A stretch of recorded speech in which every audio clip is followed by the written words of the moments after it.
have the vice chair sitting down here in front, my little Brian, will start having this. I'd like to, for a board close meeting to order. If you have the quorum present, the agenda is very short and sweet. We have no formal actions to pass at all on this particular session. I just want to take a moment for some personal business from the commission. I want to take a moment to officially recognize Fred Stevenson, who was a member of this commission for many years, and most of you know he's a lifelong resident of Prudence. He's given a lot of service to us, and he is no longer able to fulfill his duties due to health reasons. That said, I'd also like to welcome the new guy. Please stand. For those of you who don't know, this is John Spadaro, who has assumed Fred's role in tenure, and he's been a former member now for less than a half hour.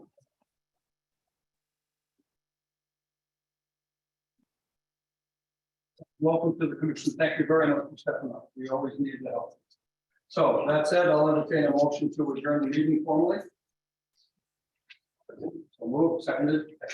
Okay, we are formally adjourned, and it's over to you, our guests. Thank you. Good morning, everyone. Thank you, Hap. This is our annual meeting on Prudence Island. Just before we begin, I got to take care of a couple housekeeping measures. Evacuation plan in the event of an emergency.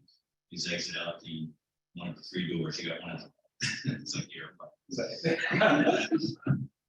Outside here, no air masks. We'll meet in front of the building or across the street and wait for their instructions. Keep our fingers crossed we'll get through this without incident. After that, we are also attempting to live stream. For those of you that are not able to be with us this morning but can participate remotely, I'm told we are on Zoom. If you have questions, you can use your icon to indicate there's a question, but I believe you're only going to be able to use the chat portion to type in your questions. And if you're calling in Q&A, so I believe you'll be able to do it that way. So kind of flying a little loose here this morning. Apologize. What's the procedure if they're calling in by phone? We're not going to be able to take the call. No calling, so it's chat messaging. All right. So with that, we're going to stand for our pledge of allegiance and all the songs on that one. So everyone's ready.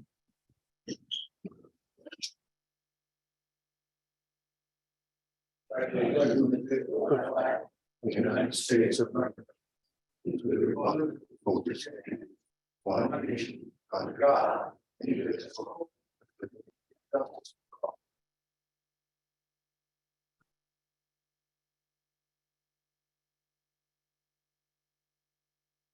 Thank you all.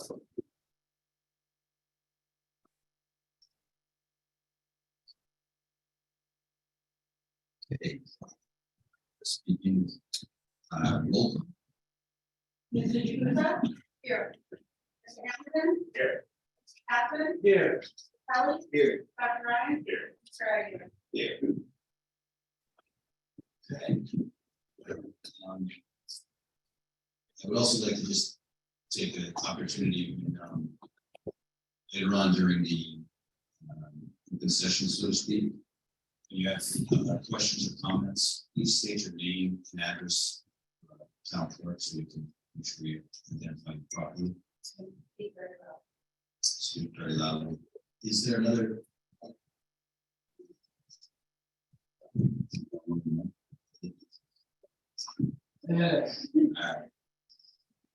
Okay.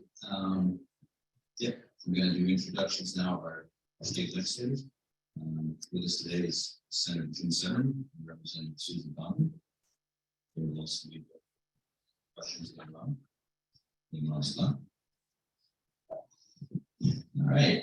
I'm going to begin with is our first item, which is the community electricity aggregation plan update.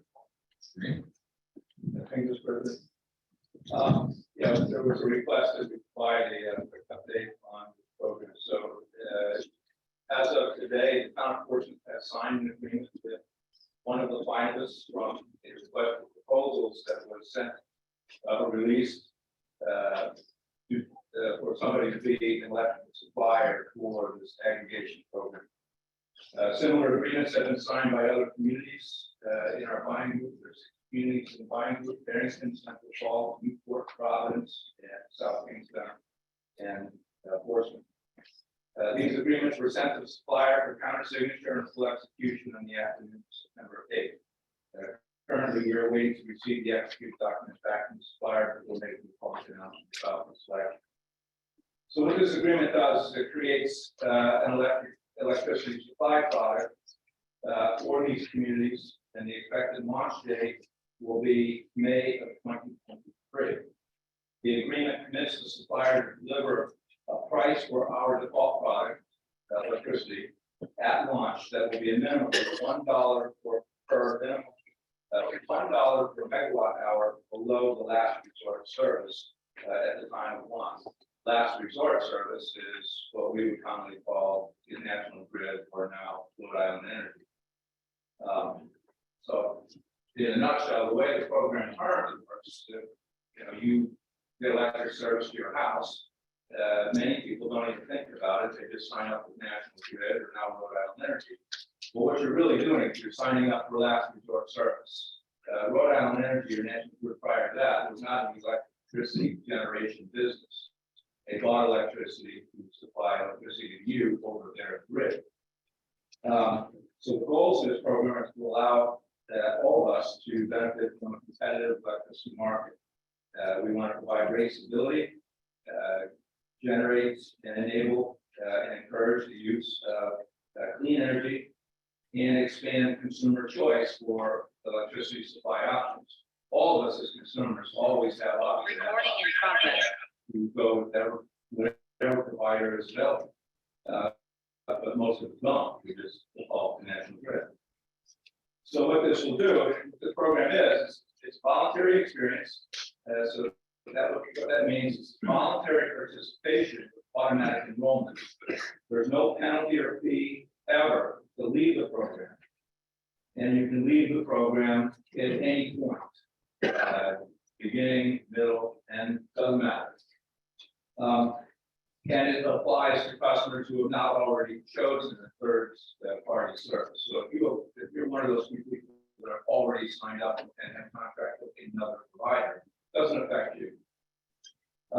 National Grid or Rhode Island Energy will continue to handle the billing and maintenance of power lines. So everything will be transparent to customers. All you're going to see is a little comment on your bill, where on your bill right now, it'll say who your provider is. You'll just see whoever it is that wins this RFP. That's all, and a lower bill compared to that service. And it doesn't affect anybody who's on net metering or any low income discount rates. So the bottom line is there'll be a lot of PR late winter, early spring. Postcards will be sent to every single customer. If you want to opt out, you can opt out. If you don't, you'll just automatically be enrolled. And you won't notice any difference in your bill other than the change of the provider is on your bill will become correct.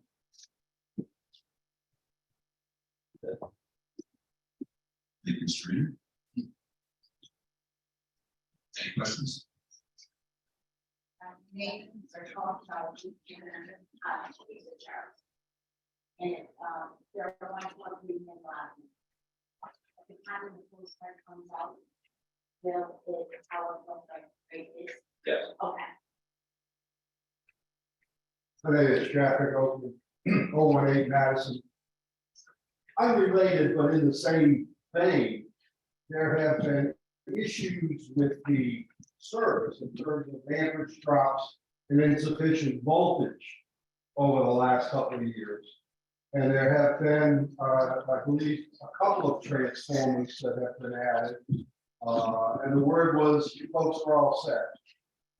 We have called on several occasions to say we're not all set. We have voltage at times down in the 90s during peak demand hours. So has anything been done or what can be done to address that issue? That's actually item 8 on our Yeah, agenda. it's gonna be a little bit later in the agenda, but, National Grid, for the run out energy rep, was only able to attend today, we did provide some information in anticipation of this question, and later in the agenda, our DPW director will give you, a response to that. But yes, obviously, this is something that we've discussed with run out energy numerous times, and this is not electricity production problem, it's a utility problem in a sense.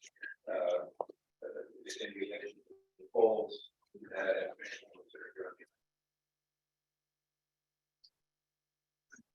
Thought there was some- We'll move on to item number 2, which is police updates. Chief Peters. Thank you, Mr. President. Our best coming here today to provide a review of procedures when officers burn areas of the island will receive calls for service from the island. Procedures that we have in place are calls received by someone here on the island. The officer in charge will immediately be notified. The officer in charge then determines if this is an emergency situation or if this is something that's not an emergency, to determine if or how we will respond. So I'll first talk about emergency situations. Emergency situations, our officers are dispatched immediately. They're heading right down to the boat. They're heading right over to Prudence Island. We have 2 methods that we can use. We use the fire department to respond. We also have our own officers. Years ago, we only had 1 officer that was trained. Now we have 16 officers who are fully trained to operate the boat from over down to Prudence to operate. We have a vehicle that's at the dock, so officers respond to the dock and head over to the scene. It's a non-emergency situation, what we've done in the past, and the officer in charge will determine the reasonableness, nature of the complaint, to determine if it's reasonable for someone here to wait until Joe returns to the island. So that might be for a minor infraction that is not occurring at the time, such as you come back and there might be a vandalizing their homes. Or there might be some other issue, some sort of civil issue that's not exigent, not happening at the time. That would be something that when Joe returns from his off-duty time, that he can then respond and handle that situation. So those are the situations and how we handle it. We reviewed, I think there was 5 calls of service that we had when Joe was off the island during this past year. And we looked at those 5 calls, and the response time was about 17 minutes from the time that we received the call to boots on the island. That's not to say they're going to be in your house at that time, but it was about a 17-minute response for that. I was also asked to provide an update for Code Red. And what I guess if people are new to the island or haven't signed up for Code Red. So if you want to go, Code Red is an emergency warning system issued by EMA, the police, and the fire department as well as the town. And what that is an emergency situation or there's crucial information that we need to get out to the public. We can send that, and that goes by email, text, message, and phone call. So if you'd like to sign up for it, we encourage everyone to sign up for it. You can go right on our website, so you can go to portsmouth.ri.gov, follow the link to the police department page. On the police department page, you'll see a menu item Code Red. You can go right on that and you can click on the link. You have the link if you want the app on your phone. We also have the link if you just wanted to go to the website to register your phone, your home phone, text message, emails. We also have, if you're coming here from another community, there's a link on there. If you no longer get these calls a lot, someone moves from another community, how do you unregister Code Red? There's also that link, so you're not getting any calls from a prior community that you may have lived in. You're not getting those calls on your cell phone. So, I encourage everybody to go on our website, register. This way, in the event of an emergency, we'll be able to get crucial information to you in time with that. Thank you. Any questions? Yeah.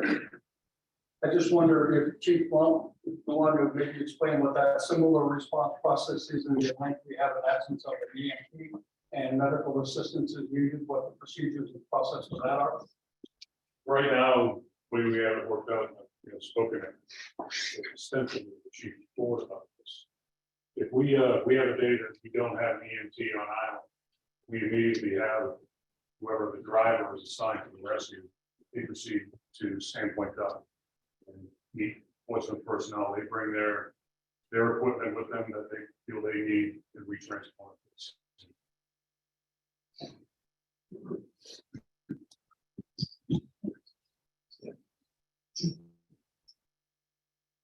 Just a question, I don't know. If you can answer, I know as a customer of the Portsmouth water towers, there's a separate code that you can sign up for water district.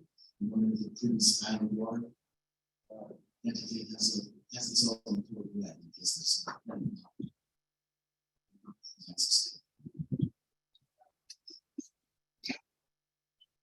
can answer that. Letter, 0119, Hillside Road, from the moderator, Prudence Island Water District. We do have, and send that information out annually on the annual report. The challenge we have is we're never able to set it up. Locally, we don't have to call dispatch and Portsmouth, and we have something that's to send out the wrong message.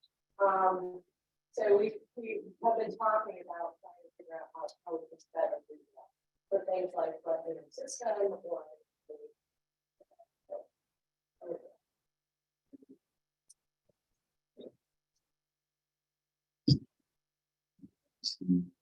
Number 3, it's the implementation of the Southeast Community Improvement Network. This has been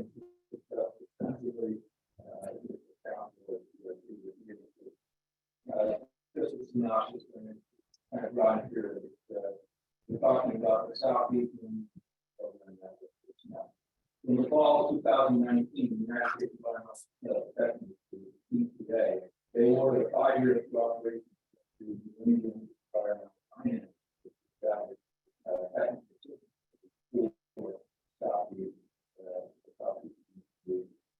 So this network brings together 15 partners to provide access to free training and technical assistance, knowing of an incident and about the investigation across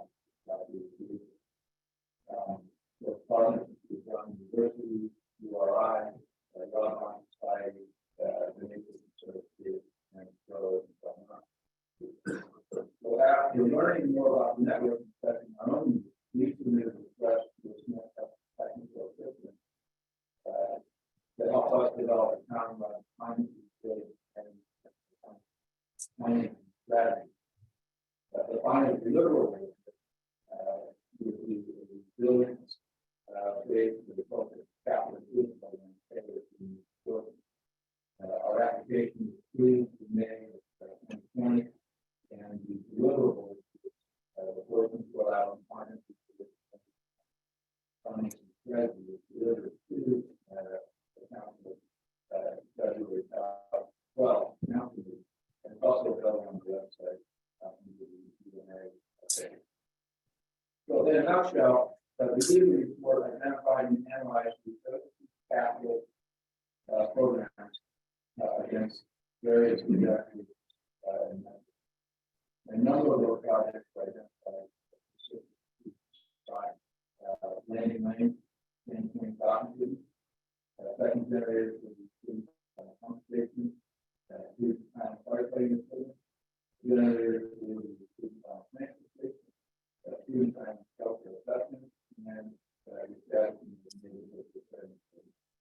and a number of these are items in the way.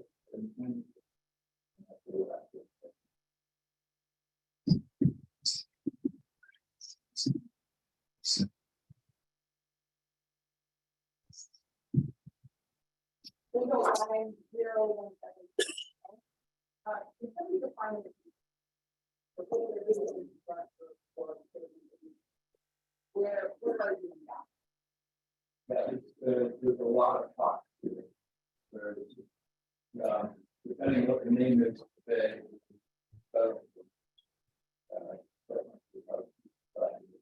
it all depends on the good that better.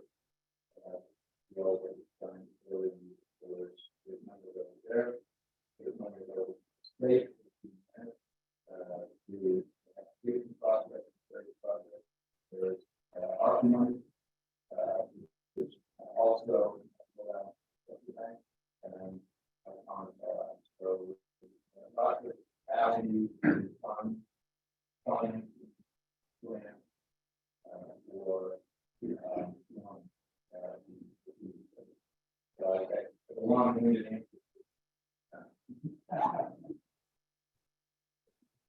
Lloyd Gray, of course, you want to Avenue. I noticed some of the training is on ecosystem, not restoration, but resiliency, in various species and low-lying areas, marshy areas, things like that. We have that net to the southern part of Prudence and the northern, which is very, very low. And I was wondering, I think that training would be excellent for some of this. We need to go to fly because that training comes to us. I'm not going to, but if we have, what would be the process for us to fly? Some of us can go to or receive that.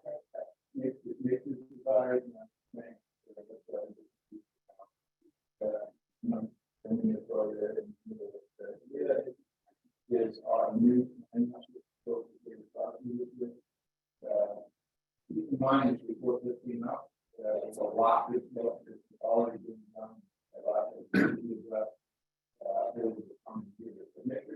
make your desires and first off, review and then make your desires known.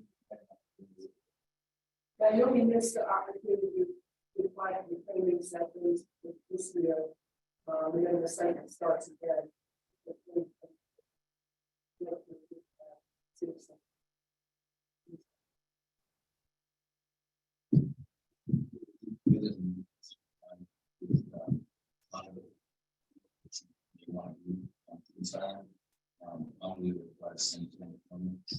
See how it's, so even though you have the best intentions of trying to do things to help in this situation, they will bog down with words. Just wanted to put that out. All right. So we will move on to our next item, which is the status of our comprehensive community plan. As we can see that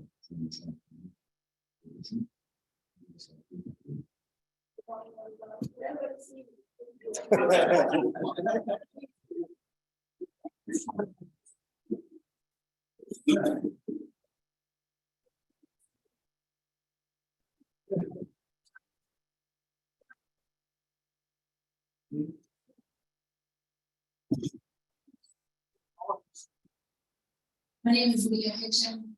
I recently replaced Gary Crosby, who had been the town planner for 17 years.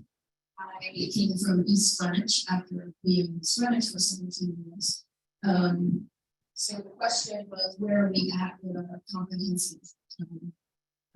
Gary spent quite a number of years with updating the comprehensive plan, and if anybody was following that, the town council here in front of you had adopted the updated comprehensive on April 11th of this year. And then Gary submitted the entire update in the plans to statewide planning / departments of administration for review and approval. We submitted those documents on May 11th of this year. And then that process has 120 days for the Department of Administration to review. As you know, the comprehensive community is very thick. By the way, if want to review that document, it is on our town webpage. We have business cards you can pass out, and explains you how to get to that if you want to review specific pages. So to be honest with you, I'm patiently waiting to hear back from the Department of Administration. So I don't know, these folks up here don't know, we have until October 1st for the Department of Administration to get back to us. So I will tell everybody on October first or beforehand, what the Department of Administration thinks about it. It may bless it, they may have some minor comments that we have to make, but that's where we're at. You know. Any questions?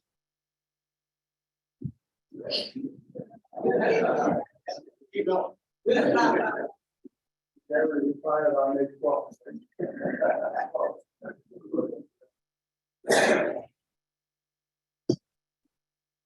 Okay. Next item is budget timing process. Sure. Good question. Budget, on how they, the process really never ends. So it's really, as soon as one budget, things we need to work on that. Fiscal year. But in general, and again, we talk about this. Early December, I presented a time. So, in generality, we start in the fall with review of town capital improvement program. And then in November, we present the proposed financial statement enterprise fund for approval. But that enterprise fund calendar, our fiscal year is July 1st. Will be next year, there'll be a lot of discussion. Maintenance side for a couple of months. Especially if you want to everything else is our goal in the area. But anyways, you go in November, we'll get that fifth work request. I will do it at the beginning of December. My assistant Barbara will send out notices to everybody who needs that. You'll also provide that application. The finance director will review budget request department starting second week in January. And then the joint town committee meeting to discuss overarching budget goals will be held the second time. The town council reviews and approves the first meeting in February. And then department budgets in the background are being finalized with meetings throughout February and March. After which the draft budget is distributed to the department head for what we call a county review process, and we will do the March. After which we'll finalize the county administrative proposed budget, and that gets submitted to the council by March.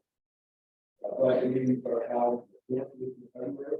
And then the town council adopts the business budget after the meeting. In May. Public hearing is held until June, and then the town council adopts the new budget after the part of the revenue. Most interest for most people is on and so request for application to be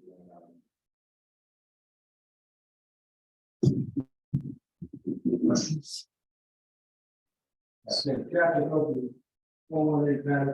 I'm curious if where I would find figures that are linked to the revenue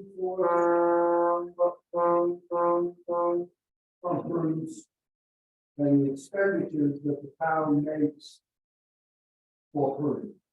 Is that information equally available, or do I need to do the CPA with a document? The taxes, that's the tax question. On that, I didn't print out all of it.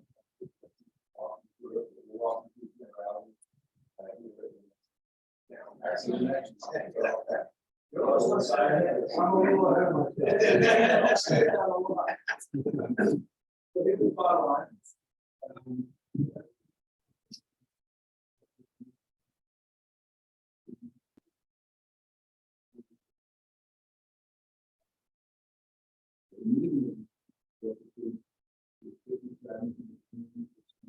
Lower than the average.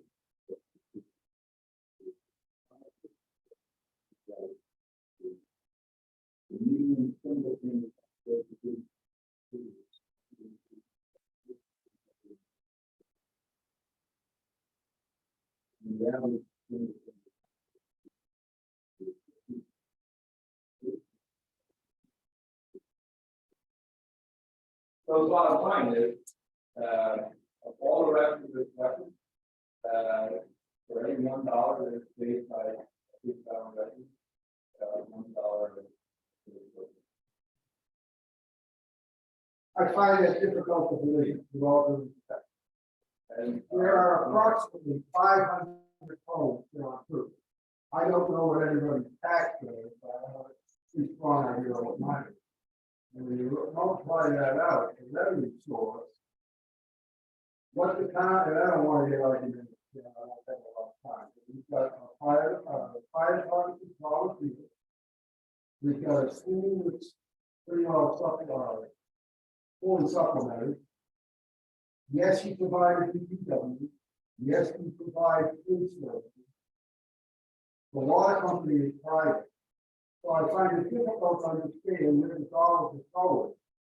We got a new road here about 4 years ago. I was under the impression that that was step one of hopefully many steps to improve the road connectivity. Haven't seen anything or heard anything to that respect. I may be over the top.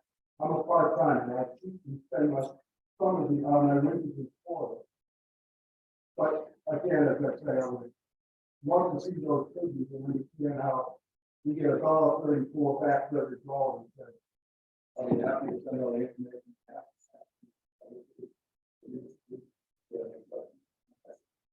I think we went over the stuff. One big thing to be that for every taxpayer in any town without 50% of your dollar goes to FDR. So that's the baseline. You have to start with all the other stuff. So for every dollar of your tax, 50% of that is going to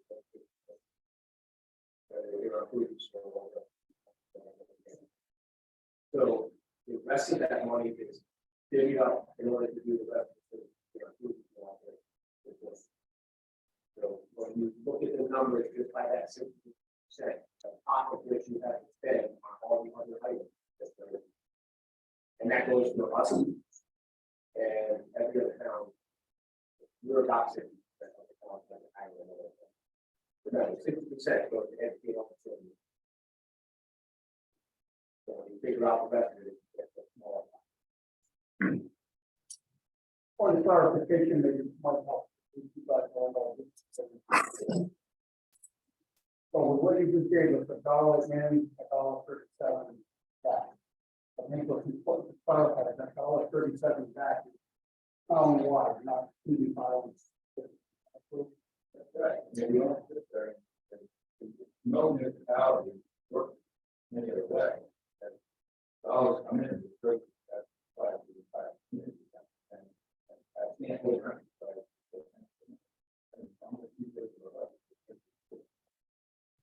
So that's a retro question.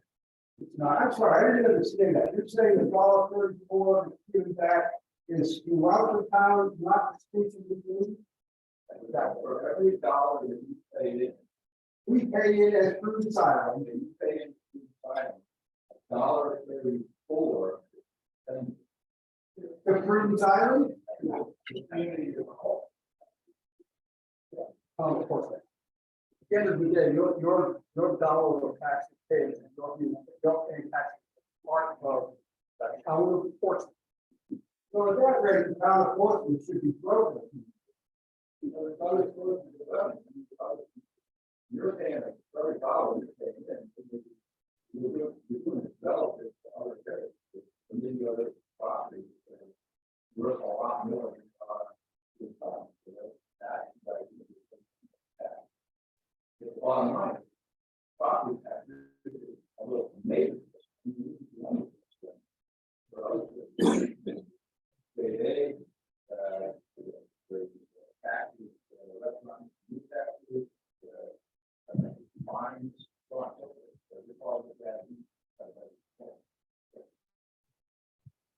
It does come up. But I think, you can't really compare to revenue taxes and trying to get it back.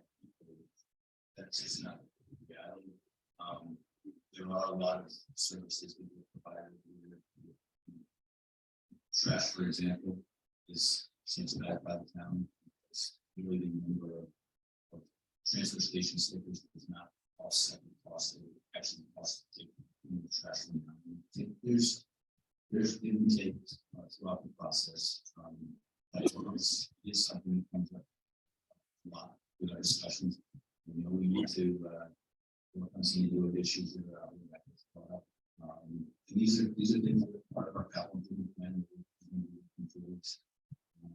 We did make some investments and get some funding for the water problem out here.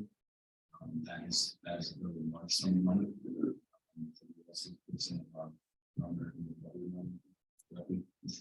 Yeah, it's not secure grant. Yeah, so I mean that's a that's a big number for me. Water. So let's. I don't want to continue to go down that road.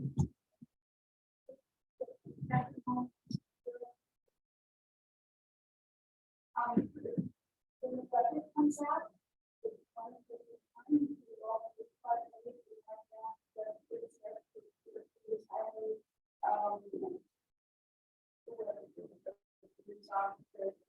and like that. At least it's Very transparent. Decided to throw them out. Yeah. Yeah, we're talking to the road 154 and after, both roads, the agenda, printed out, ended up, item number 5. Yeah. Five. 5A. Right. But there were more items on the agenda. Right, no, that's like, that's 5, 6, 7, 8, 9. Not on mine. Page. Twice. So all I'm asking is that you give the title of what? Sorry about that. There are one careful with the budget. That was just operator error.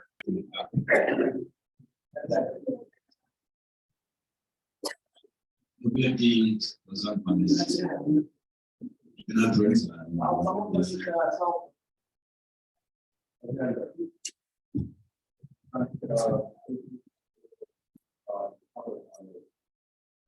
Especially on the going back. The civic organization for funding.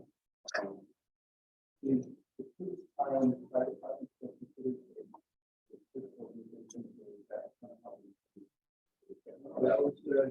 That was your number. That went up from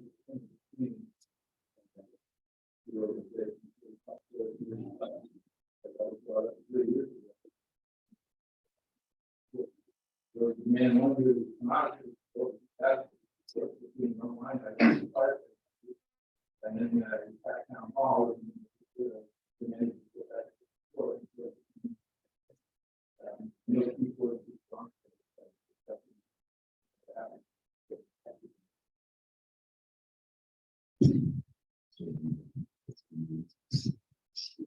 do Avenue 6, which is the American Rescue Plan Act funds up there. This American Rescue Plan, every community, actually received some funds. Community of our island, we don't have, even though we have counties, we don't have some government. So the legislature also who are the county funding for Rhode Island. So that makes it work. Two counties of municipal funding, and we would do two county funding. Our work is relative to our side of the county. So all in all, it's about $5 million.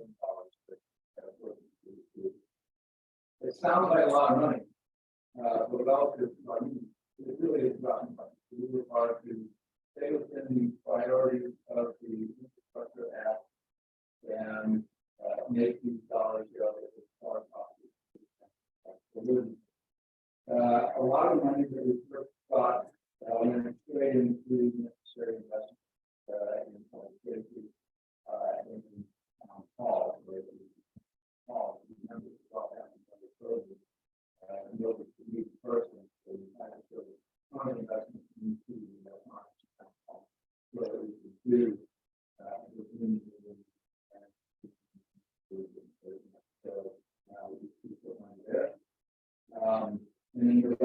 really the first, that we were going to, emergency management. Fire.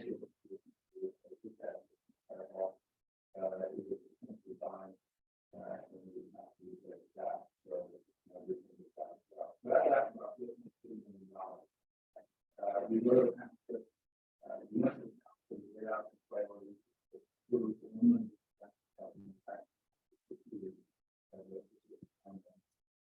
So what we do, we set up an emergency apparatus, essentially a public safety capital improvement program. So that the acquisition of major capital for fire, but also relief, will be self-funded. So we have money from ARPA money, and then ambulance revenue. So we see that money to make that work in our capital improvement program. So, in the water system, $200,000, and then we were also, while this was all going on, we worked very hard, and our Senator Green, and White House, we secure, what's called direct $1 million for the then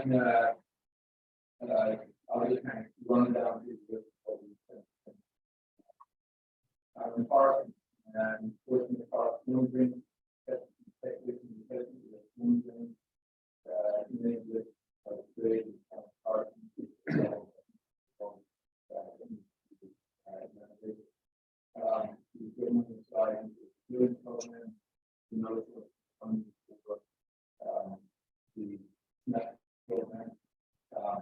all that,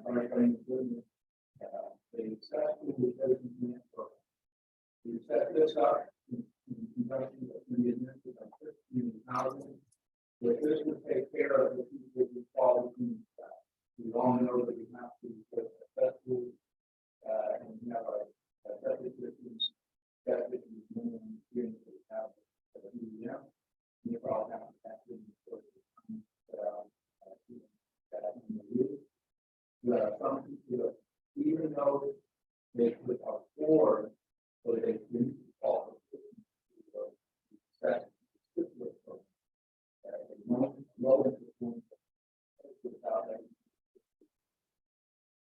and there may be people that qualify for this program, but even though they qualify for it, they afford the minimum. We created this next program.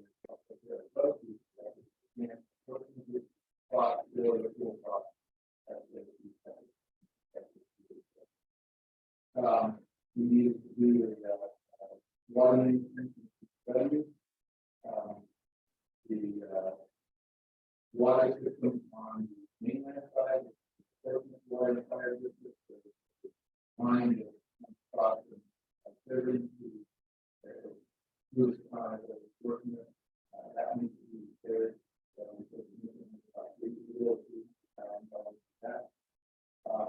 A lot of water water fires,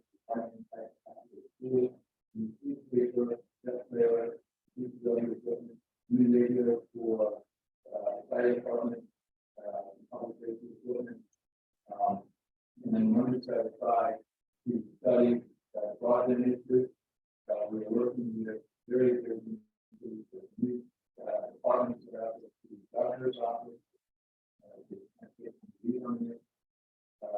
In conjunction with Dora, we found working with involvement as well as the other in time in broadband to our region. And they were the widely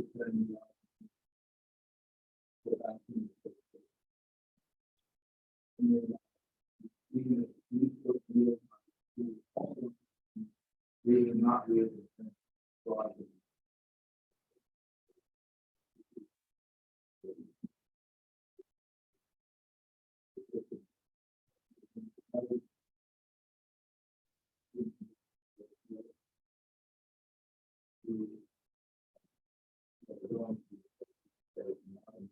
Then,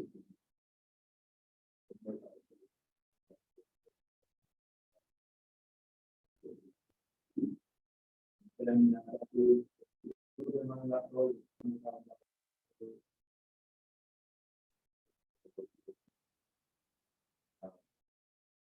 Money has to be obligated by the end of 2024, have to be spent by the end. So, we're gonna do that.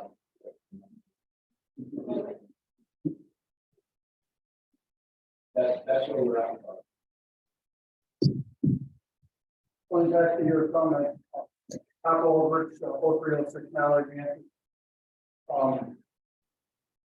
The subsidies for, facilities, but the program.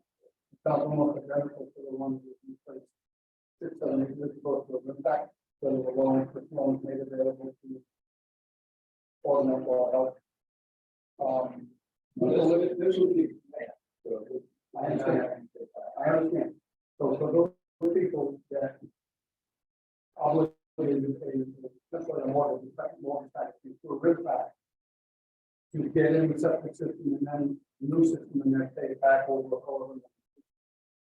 People in that category, are they able to this new program? I don't think. Once we've already been accepted in the new program.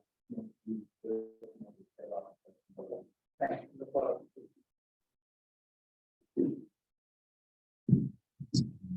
Questions? Move on to item 7. I think we have things.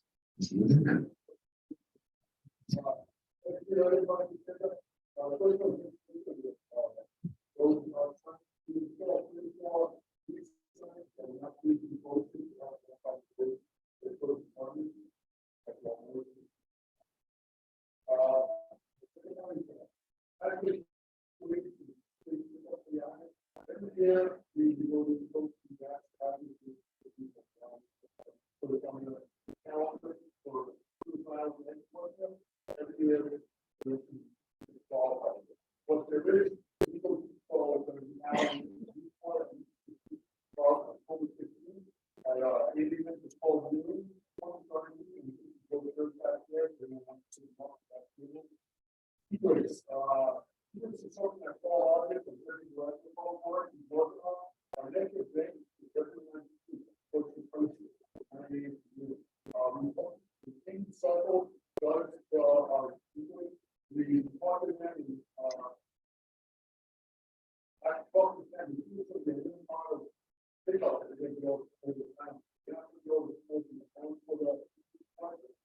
We are though going to have one of our the people going down the street at the campus. If you guys would be able to bring one over the time, this one done on December 12, something 13, 15, 37, so normal working opportunity. That will give us enough time to think about that whole design with we also have to go back to what we do for us. Pretty much everything is anyway, I can see there stuff like that. That's what we do. The last thing I have is the local stuff. If you want to do it, we have not it only for you on 10:30 at 1 p.m. So we're going to be doing the bid and send confidence on our folder. We have to make public debates, but I'll wait for this to come out. So now this is that's our debate. We did it, and there are, but there have been more homework for maybe working homework after they have to stop for the other one. You want to get the factory where everyone's going to want. You don't need to. Then they can take that car on September 5th. We're going to get a break. We are working again, get a good work. We're right now. We're on project.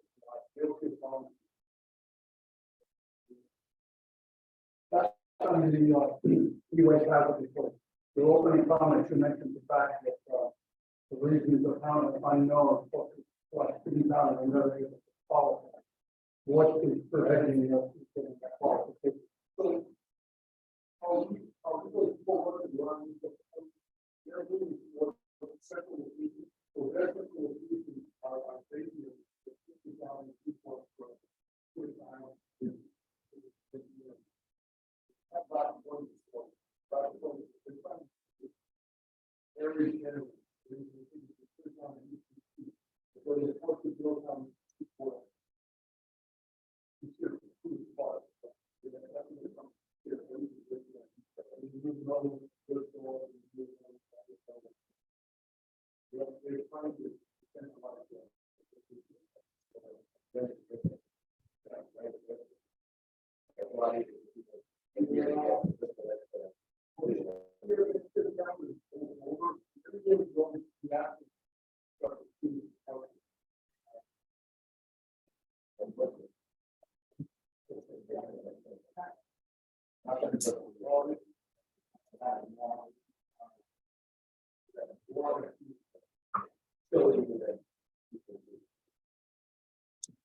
I would argue that the bigger issue is not so much whether it's Bristol or high school. Having the load of the vehicle, and the things don't expect that. And loading up the top of that car, having it placed, God knows what, 5 years worth of oil, who knows what, and the old, whatever. And all finally, take it to where the location. That I think is probably the impact that people do.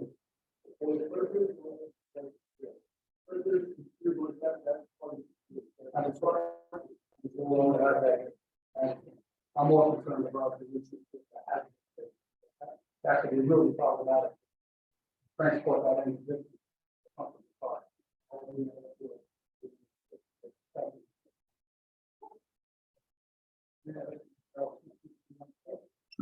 And that's another one. Yeah, depending on what the weight is. It's flammable or toxic or whatever. Right? And again, from over the above. Cross that. Good. Hold on.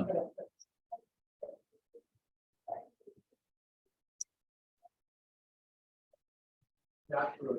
Hazardous waste. Some require.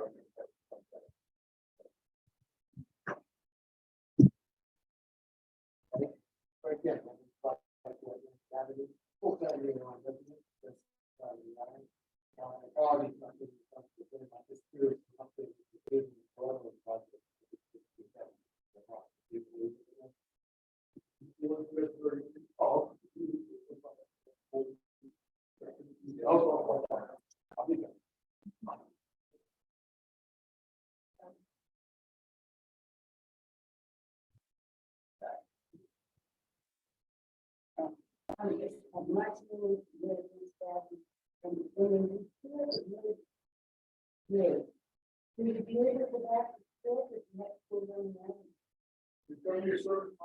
I know, it's September.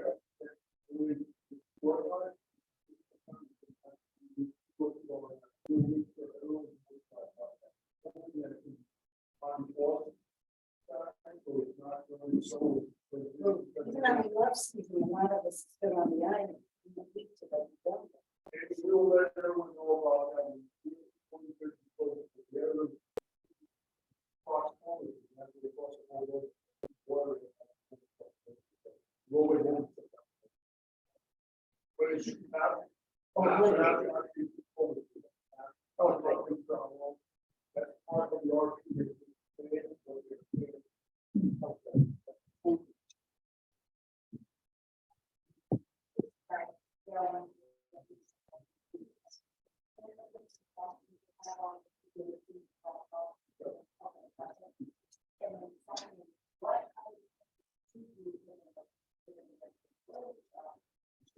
Box folders, 320 folders right there, and you listen to the 2 box folders, look at the rear side, follow.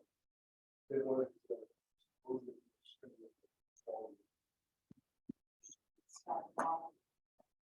Rob?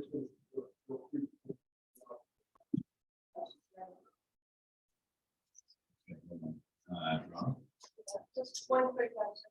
At what point will the public get to see the final engineered plans? There are been there right now, everyone needs to see it.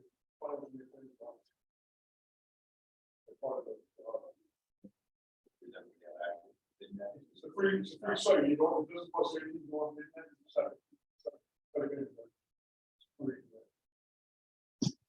Hi, Jerry Cutter, 485 Bay Avenue.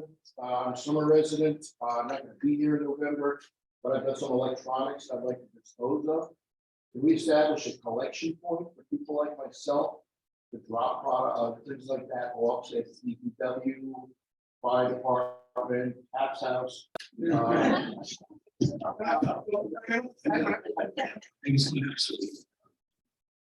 I'll let you be able to marry in on it. So we like that's, I mean, anything that we have comes around, that you dispose of in a certain amount of period. What about like the DPW garage? Can we have a little corner there where we can stash stuff until the truck comes over to us?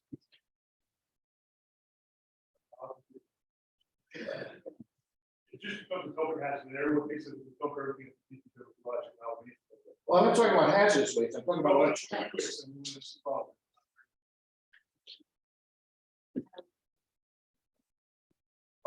We can think about it now. That's awesome. I think that was the plan. Yeah, I've got this little special spot right across W Canyon, back of my house out there. So two. Yes. Tori Worcester, 018 Madison Ave. Just to Jerry's point, is there consideration for future years doing it during summer months when people are around? We're gonna try it this year, this collection, put quarterly. Or of course, in high school, so this works out really great, get a good question, and we'll keep doing it. It's every sport. So. So I think the problem is a lot of people by mid-November, summer residents are not here, so there may not be a great turnout. So I think it would be better to move it to summer months. I think And then we'll try to do it for some months, we'll try that. But we'll have to do the week before all our.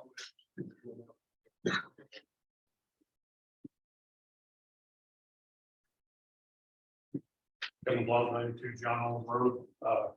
Wanted to speak as fire chief and thank Brian and his team for executing contract repair. The work that was done there has made a big difference in us being able to do our job. So thank you.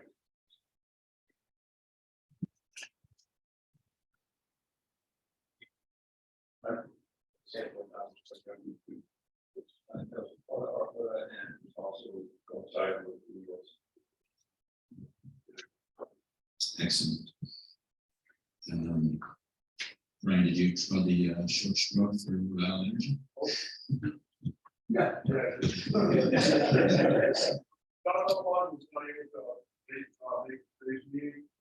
did send us an email. I don't know if you want to answer your question. He just want to give an update. The full relocation fee from the transfer station to the north end on the Salt Marsh. Round Energy has been coordinated with the first hour of servicing and Round DEM. The relocation, all parties have agreed on the project details.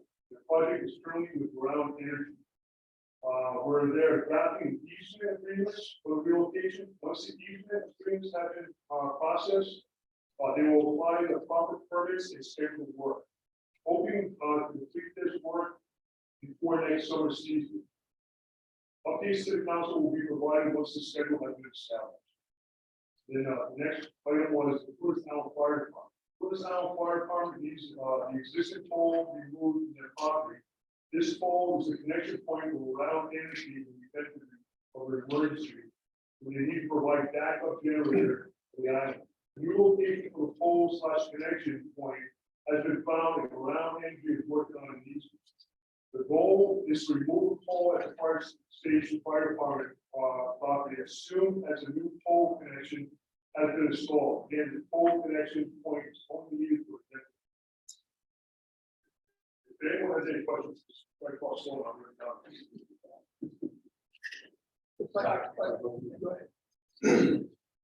And Kate, I'm taking here from Denver, who may be able to speak to this a little bit more, just to clarify, my understanding, sorry, Linda O'Brien, 0177. About the pole relocation, the goal, I think, correct me if I'm wrong, is to actually bury that, the feed that goes to the north end. I'll check, I'm not pretty sure. It is. It is, Yep. They got the directions. Yeah, I'm happy to speak to that. Caitlin Chafee, I'm the reserve manager over at the Research Reserve, so, this has been in the works for a while, and I came on and, for those who I haven't met yet, in September of 2020 at the reserve, and so, the relocation was always planned, but the original plan was to do it above ground and have there were gonna be a lot of additional above ground poles, along that farm road. And so I think the Prudence Conservancy and DEM had inquired about the possibility of burying the line. At the time, National Grid came back and said that's more expensive, so if you want to pay the difference, we can do the work if you can make up the difference between the above ground installation and burying. And so with the help of Ray, Janess, and National Grid, the reserve applied for some grant funding through NOAA, because this is a resilience project. And so NOAA's providing the funding to cover the difference so we can actually bury the lines instead of having them above ground. So the money's going to come to DEM and then go to the Prudence Conservancy, who will then pay Rhode Island.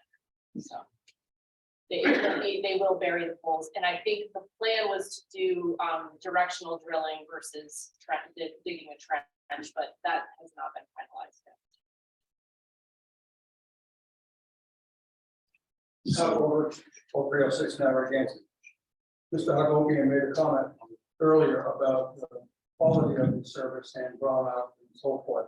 I would just want to try to expand on that a little bit, because as I'm sure everybody in the room knows, 2 or 3 years ago, that was a massive problem for a significant part of the island, and Narragansett Electric did quite a lot of work to try to improve upon that with different kind of additional regulators, transforming on. Try to improve that, and Mr. Alfonso was very, very open and candid about saying, if you're having problems, you need to tell us. So you're telling us now that you're having issues. They have reported it. And you have reported them. What I'm trying to understand is how large the scope of that problem is, because this is the first time I've heard anybody mention any kind of issues with groundwater. It's not been on Facebook, nobody's been public with it. So before, I mean, you know, it was like torches and pitchforks and so forth in the night, you know, that bad. Well, if we go back there, that's the main one where you get. Well, that's what I'm trying to understand. Is this the one of a particular area that maybe needs some help on one pole that solves that problem, or is it an entire geographical region that's still getting substandard service? I'm just trying to help gather information for the benefit of National Grid and Mr. Alfonso, so they can deal with it.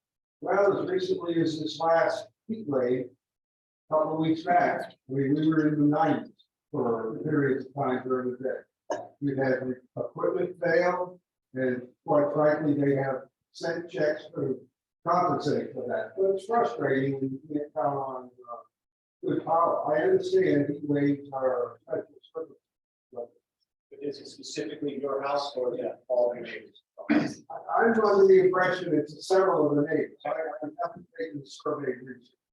But it makes it easier, so when they come out, well, try and solve the problem, they just get the wire directly to your house and feed. Well, that has been done in the past. Our house has been checked in the past. I don't know how recently they may, as I say, I'm not there every day. But still, it goes back to the question, at least in my mind, I'm trying to put a fence about how big the problem is. You know, is it like before, it was like the environmental thing, where it's completely problem. And now they're not on the north end, I have to read it. We're on that. Yeah, so. And this is a rhetorical question. It may well just be old people that live on Madison Avenue, or it could be Madison and 5 streets either side. How big is the problem? I mean, that's the piece I think important to get back to the national grid, so they know what to do. That's Well, that's right. We have a whole figure out how to issues in the past, so we monitor it all the time. There's lots of equipment that the kind of needs to go down and because of the remote. A lot of people are sitting there with books for this, can't watch it all day long, and I'm sure people know that they're equipment is record. So they're watching it. Oh, there's somebody, a lot of people that are don't realize they don't have it, so they're because of integrity. Or if they're failing, they're not really. And really, first of all, my apologies up front. Let's talk, please talk about household. Well, yeah. You're also on that? Oh, excellent. After, it nicely, how many properties have been impacted. Nationally, they can do the diagnostics and also verify what you're saying.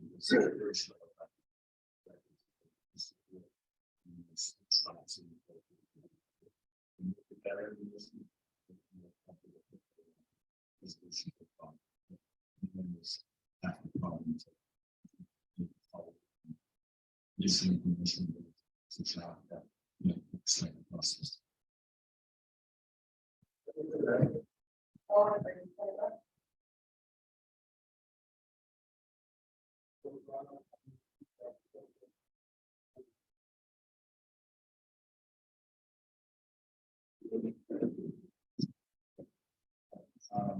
Move on to our next item, which is emergency management plan.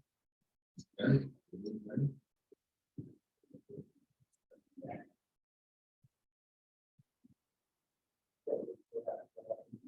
All right, so the item that we have.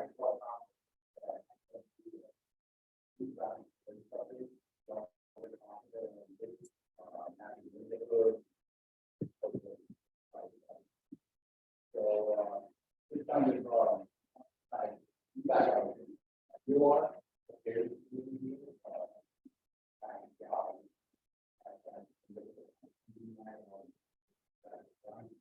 I'm not.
That can be.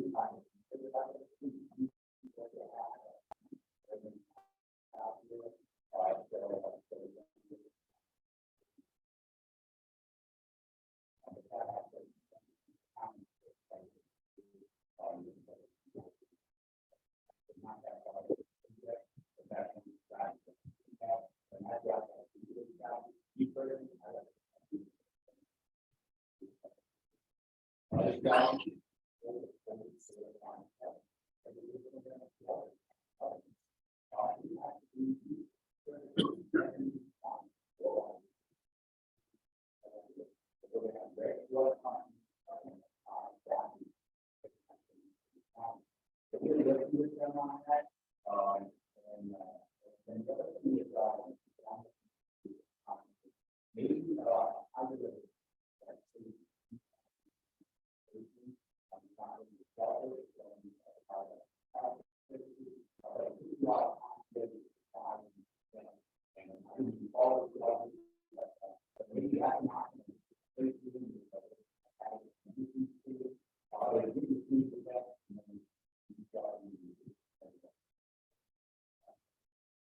got that.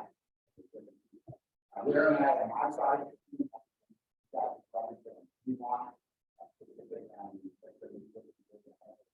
I haven't gone to the meeting about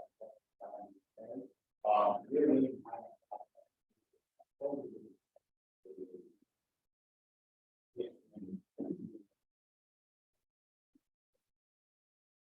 So, the one thing I'm assessing is, what's there? I have to provide it.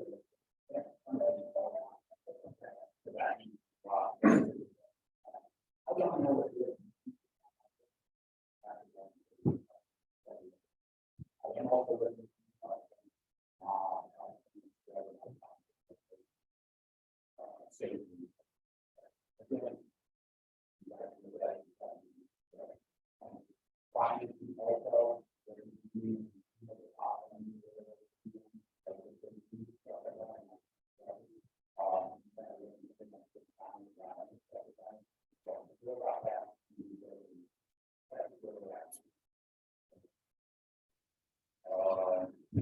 Okay, happy neighborhood, I even, I'm a big one.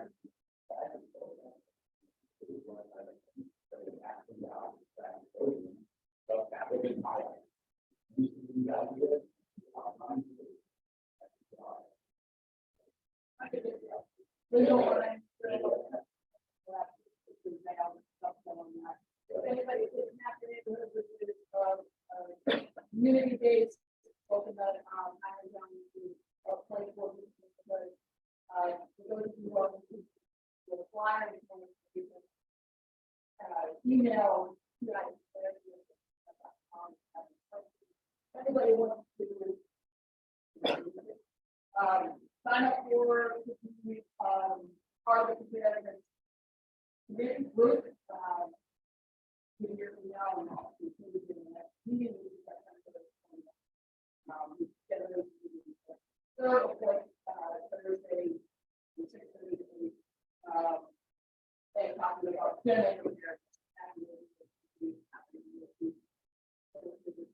some maintenance after we. Okay. Actually, Lori is today. So, it's all here to reach out to their individual. I'm gonna read this out here. Anybody can just grab that. If I could ready to step here on the firelight and I'll. The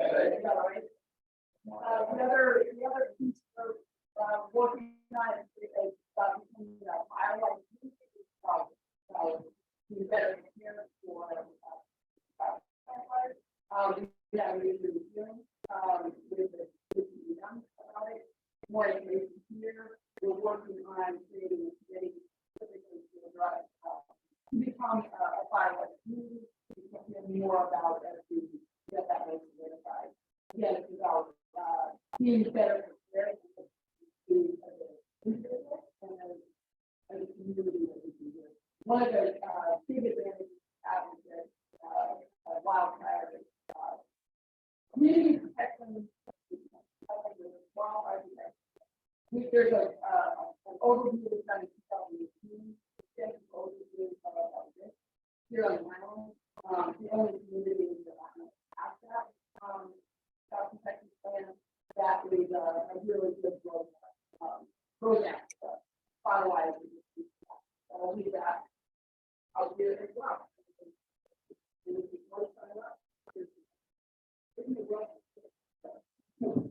All right, that's great. Thank you.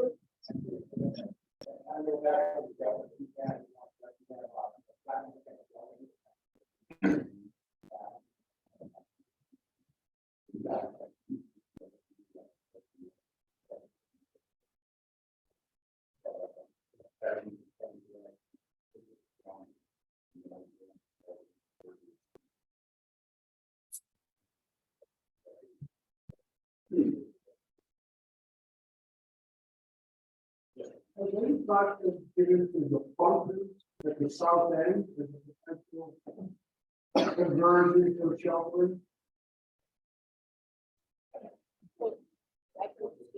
So those are part of the reserve property and they're obviously not. facility here, and there are 29 of them. Some of them are welded shut, a lot of them are kind of left over from the Navy. I mean, it's not even from the a lot of them are really not feasible. I think it would take a lot of work and effort to turn them into something that people could actually stay in. It would be pretty specific. So, I don't know. We did that years ago.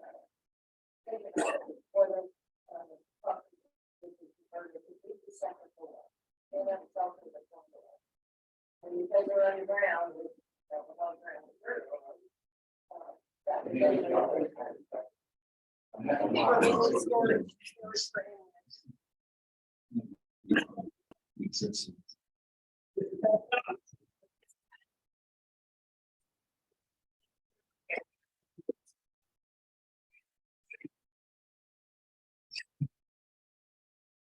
Yeah, they were definitely designed for in storage.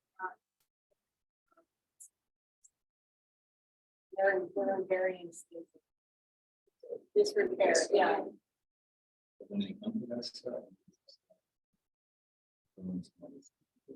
Long-term code.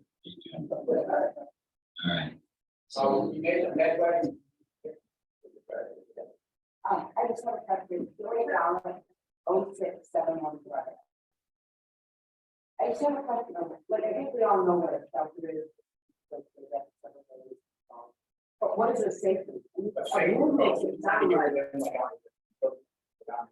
bunch on the ground. It is kind of places like that model.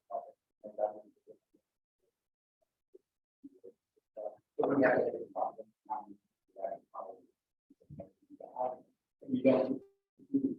No, we just go during the tornado.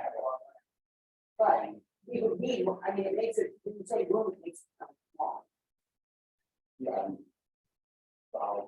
No, I get that, like, we needed, I just wanted a little more explanation of that one.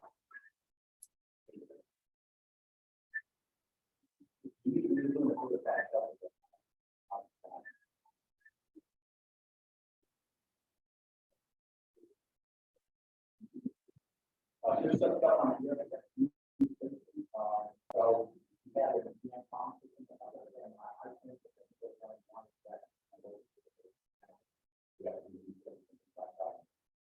and that's really bad.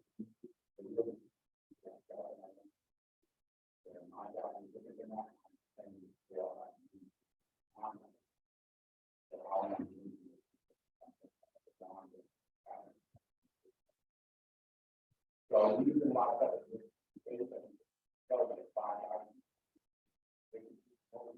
you guys on radio kind of concept.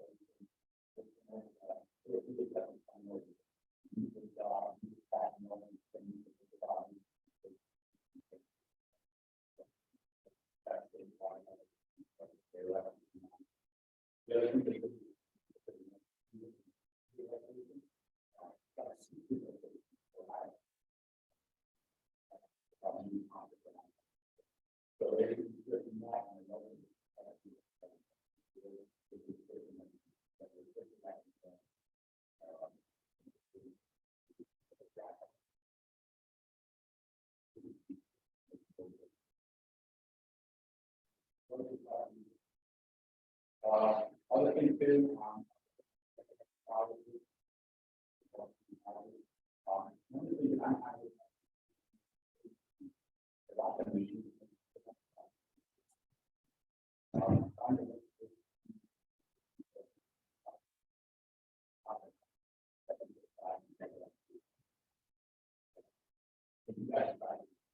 one of the things that so you guys have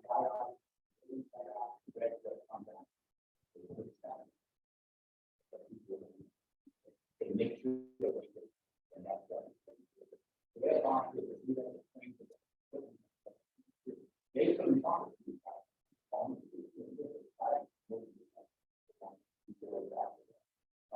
we going to adapt to the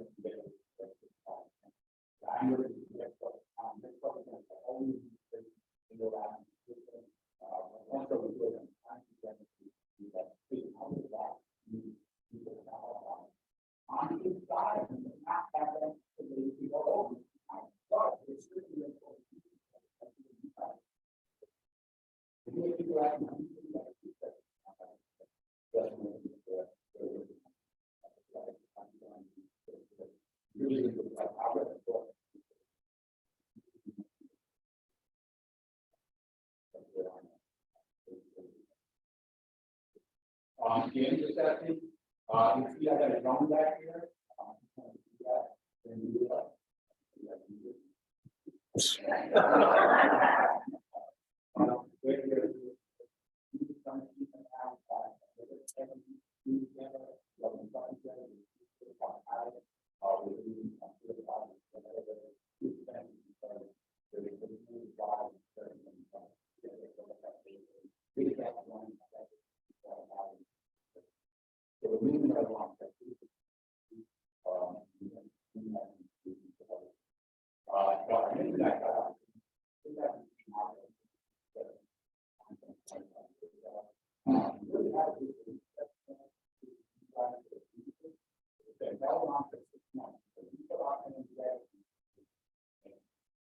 But then he started looking at it.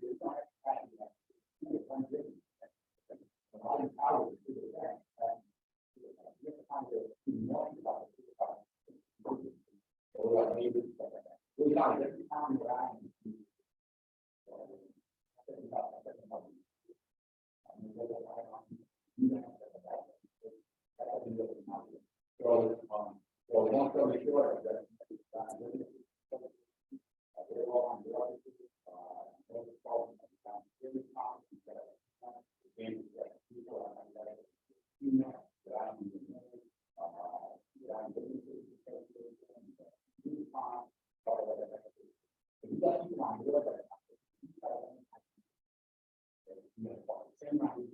you get everybody to come down.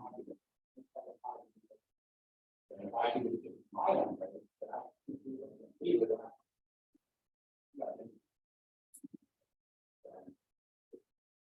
So we're moving that right now.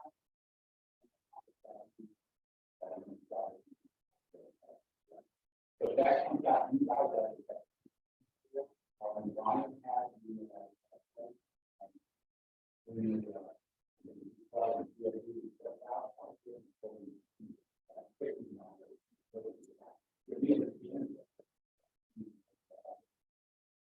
Brian gets it clear out. Like you said.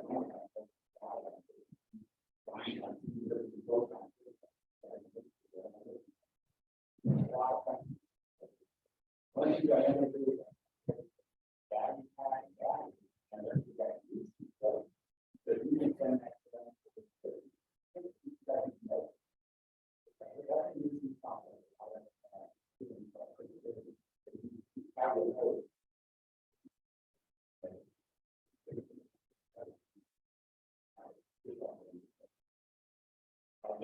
One thing I can, you guys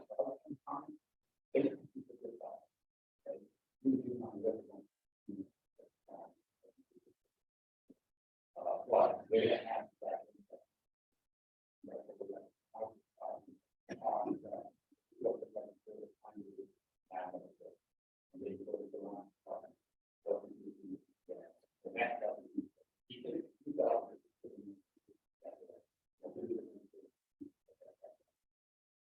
That's what I'm doing. You guys want to come again?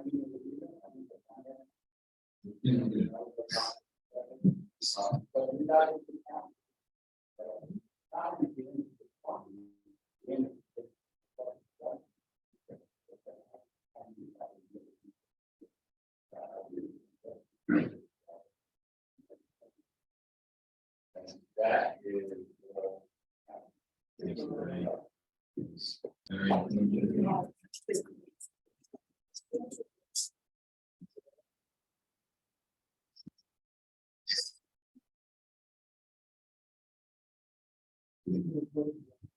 You can say after this. Yes. Yes. We're gonna check the carrying capacity. Let us move on to the additional question. Question about what? I can't hold one problem. Actually, when I go to the two, I have to go back to the police. Position after. First of all, what the timeline and separation of that. So, well,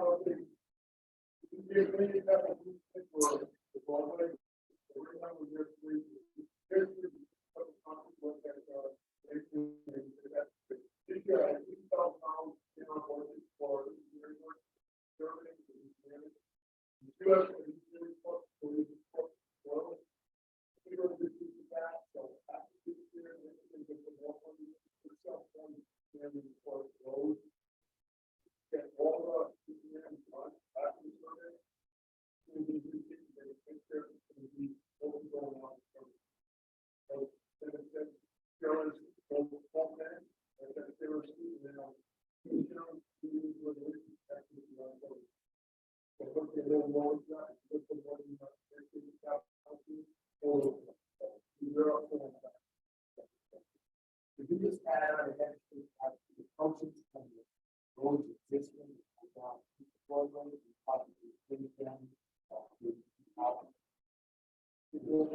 what I'm saying?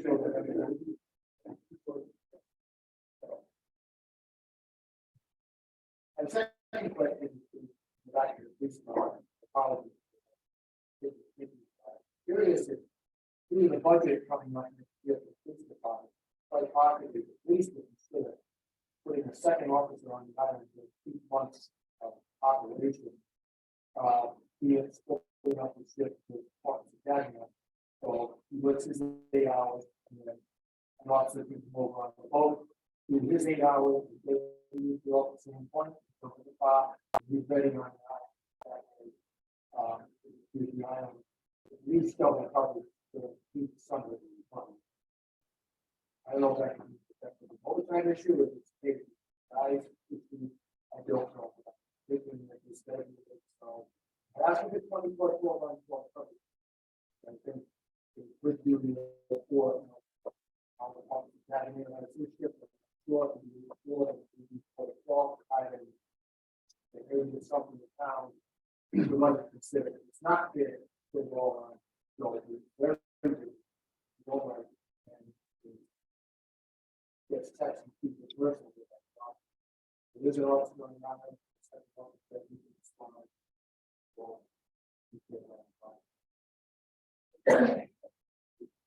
It's probably good. That was actually fun.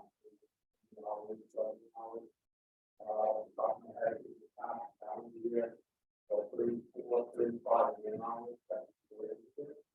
So that's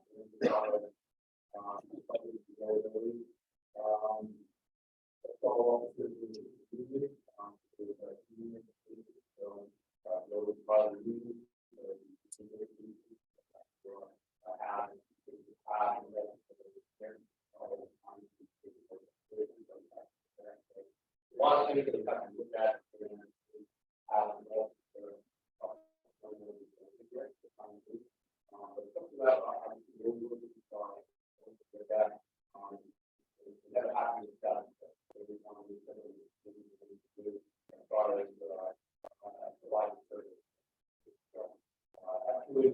look at it and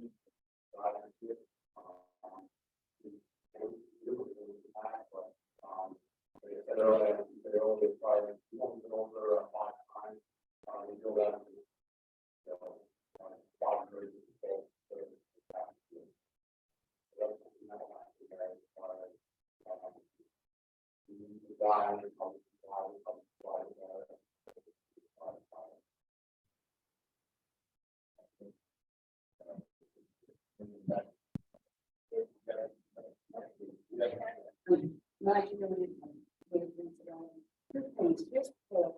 I know that the other is facing this road is more than enough to go down to the dump. And they didn't go for it. I don't understand how they did it. What's the risk?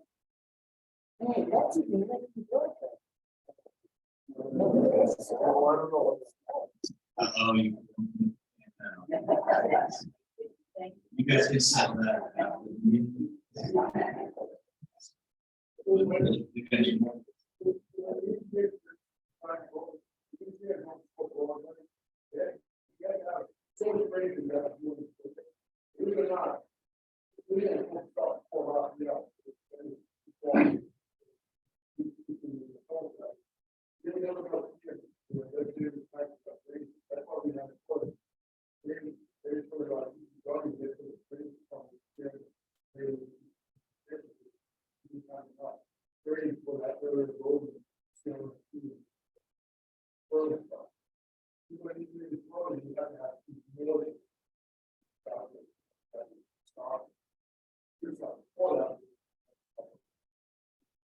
And look at that. Those guys have done for that. I mean, why don't they just give it, charge the form and attach something? You can't, it's actually done. You have to buy a bag, run a bag. And then put that in the army bag. You can't pick it up by the army bag because they just fit. I mean, you look, they're bad for, you know, let us shoot that bag, but you have to do anything. It's just an added expense. I don't think anybody. I think everybody has a problem.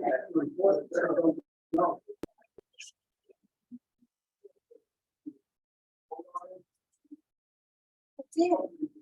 I did. Told them, I told them, but there's something more like rotten garbage.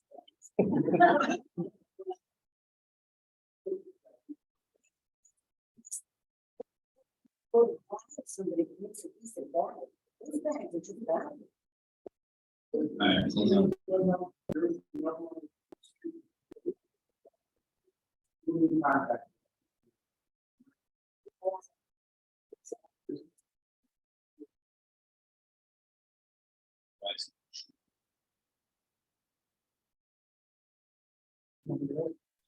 Back to the, Sorry, that is good. Sorry. Jennifer again, 0154 now. So I did have, a key situation with Patrick and Joe and wherever you did for me. I do have a little bit to bring up about how the town actually responded to me. So I was cyber harassed, quite heavily. And, for no reason at all, actually. The woman actually came to my house. Thankfully, I one woman on down and actually locked the doors. She knocked my house. I'm trying to get forced, trying to keep breaking into it, locked it in it. But I call 911. Joe came and tried to get a restraining order immediately for me. It was denied. I went months. He excessively text messaged, social media, my countless text messages to 22 people on a text group list, running my name to the mud, no reason at all. I was told that I would have mentioned guns, bullets, my kids, I had blood in my hands, and that she wouldn't stop. Nothing was done. I went to the town, to the police station, and they said there's nothing they could do. And I said, well, you know, I am a realtor and I do show houses that are unlocked and open, and I was afraid to go. And then my response, his response was, we will try to get there. It just not there. I finally told the state police to find out what my options were, and there was a cyber harassment law, so we did, they asked me to call enforcement that, so I did, and I told them the law number to get that through. But it still took weeks for her to even get arrested to get taken off the island. Finally, once she was arrested, the judge immediately ordered, after her court date, immediately ordered a restraining order against both of us, because his name was on as well. But I just feel that the police department on the town side needs to train their staff to respond a little bit differently. I know I chose to move to an island, but it should not still be told that they'll try to get to me. I had to call 911 twice because of her. The second time I called, I was driving and she flipped me off and didn't realize it was me. I moved her for that. She was bringing me off the road. And I just wanted to go home. So I didn't have the Portsmouth number on my phone. And Portsmouth got into the 911 call, and they said they would call right away. I was more concerned about how she was driving when the kids were coming up to what she was. Joe never was called. So I had to go online the next day and type up the report, and then Joe was called. So I didn't even get a response that night, but I called 911.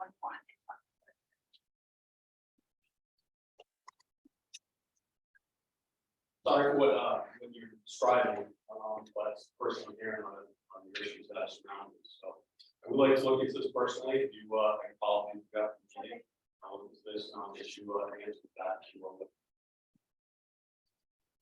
If there was another incident on the island a couple of months ago, I'm not sure if they could have been named. But if the police officers down near my house, why did they look at this? And supposedly the OIC on the island, I didn't go on, he told the police, and the lieutenant said, I'm not sending any more officers to that FNO. And that's on the tape of the police, don't have the exact date, that's, no offense, chief. I mean, it's almost like sometimes we're in.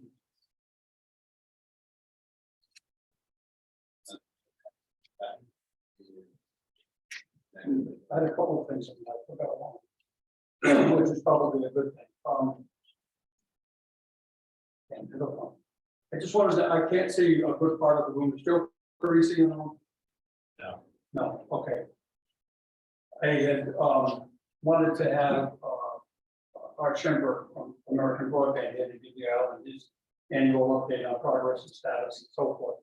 He is unfortunately in Colorado, so Joe Parisi works very closely with him on a lot of installations, both here and in Bristol, on either end of the link and so forth. And, I was unable to get information directly somewhere, so I asked Joe to see if he could chase some down for me and present that today, and obviously that didn't work out. So I'll just take a moment to share what vague information I have for the benefit of those that are interested. You all know that there's a project underway to put in a tower at the Head Street transfer station that will help service the similar to what's being used now, which will service those people in line of sight to Portsmouth shoreline, a little farther south on Narragansett, Bristol Colony, etc. But even more important to that are those that are a couple of blocks inland along Daniel, up and back of where you live, Rick, and up in that neck of the woods, up the hill on Broadway, that are a lot of tree obstruction and vegetation. And I understand from when I talked to Joe yesterday, Joe has just installed the transmitter side of a new system that broadcasts on a different frequency that is able to be received by systems inside a hole. How much it can do and how deep the foliage is, and how far away, that's a question. But the activity is underway to put some sort of a system with different electronics at the receiving end for those of you that are surrounded with trees, Mount Pleasant Ave, that sort of thing, and places like that. So that's the best I can do for you. So stay tuned. It's still at 11. If you don't like it, talk to Art. That's 8:30 there against Avenue. I had an incident this June arriving fall and girls on vacation. They arrived at my house in about 40 minutes. Both of the officers were very professional, and then it did lead into the incident that they were talking about on the west side.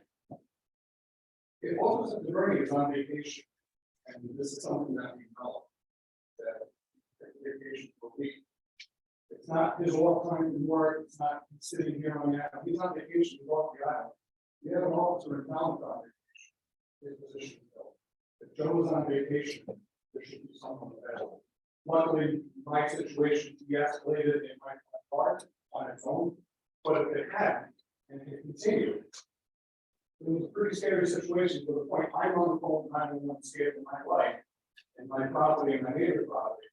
That we'll get somebody there as soon as we can. I understand there are constraints that we chose to live on an island, but if Joe's on vacation, I think the vacation there, if it's all time and he's here, then obviously he's going to come in. I hope if he's here, then there's no way.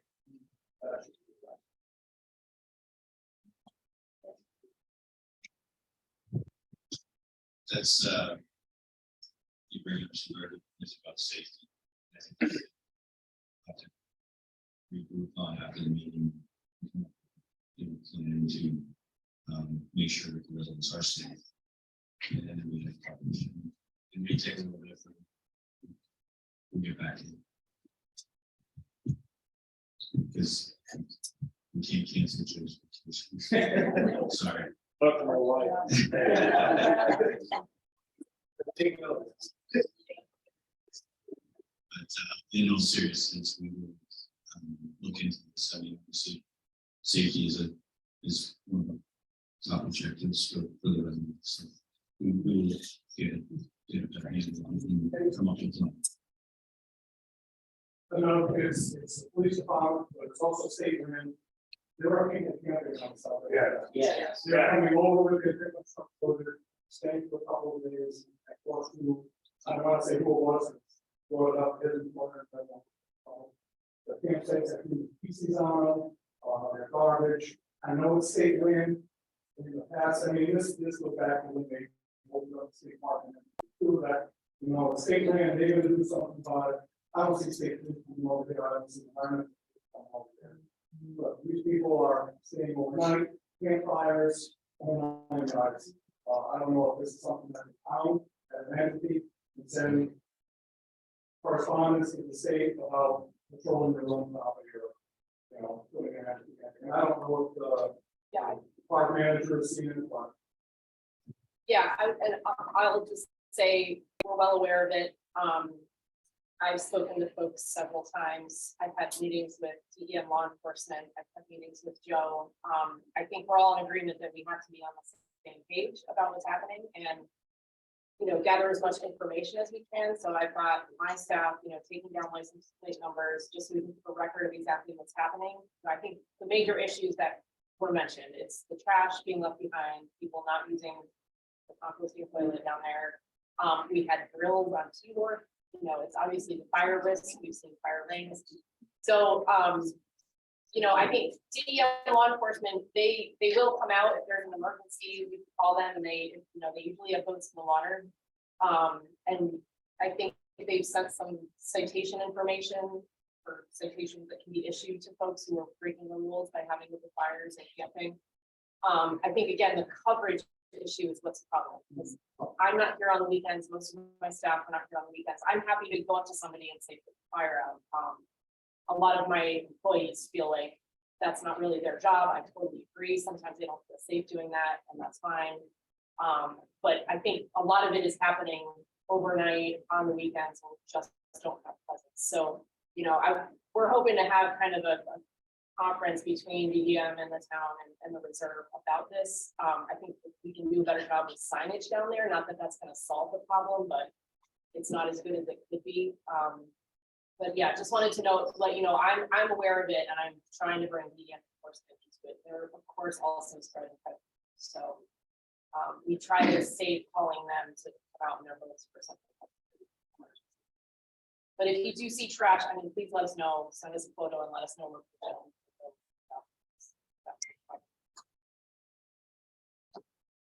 Why not signage at the ferry lot and then on the Prudence Island there on transport, where people make their reservations?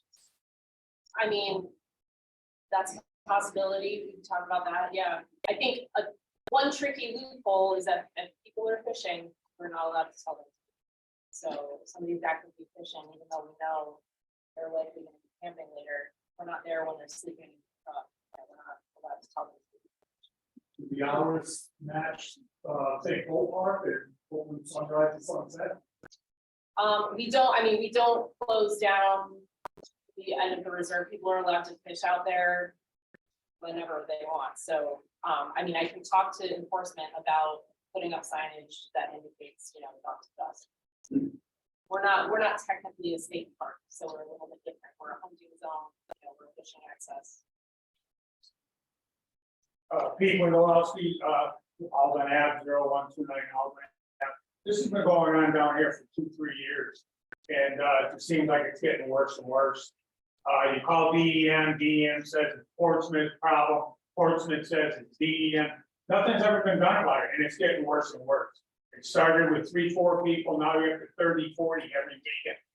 Fishing, camping, fires going on at T Wharf itself. I just wonder if they're gonna stop, they'll get worse, more houses burned. I mean, right on the T Wharf. I got a drone too, and I took pictures, and it's unbelievable, and nobody comes out to do anything, ever. Nobody's came out there. Every weekend I'm here, for the last 3-4 years, nothing's done. Yeah, I would say, if you see somebody with a fire on the T-work, they can call the DM enforcement. We have, nobody's come out.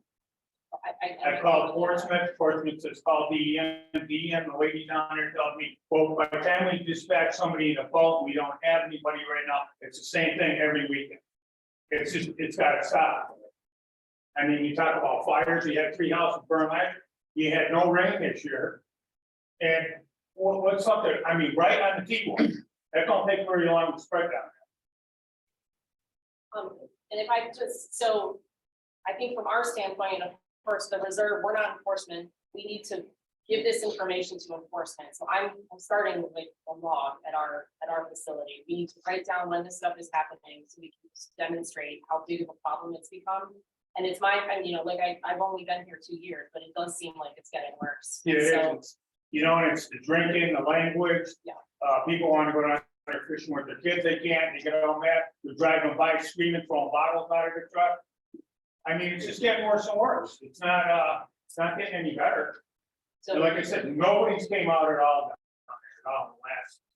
the last 3-4 months.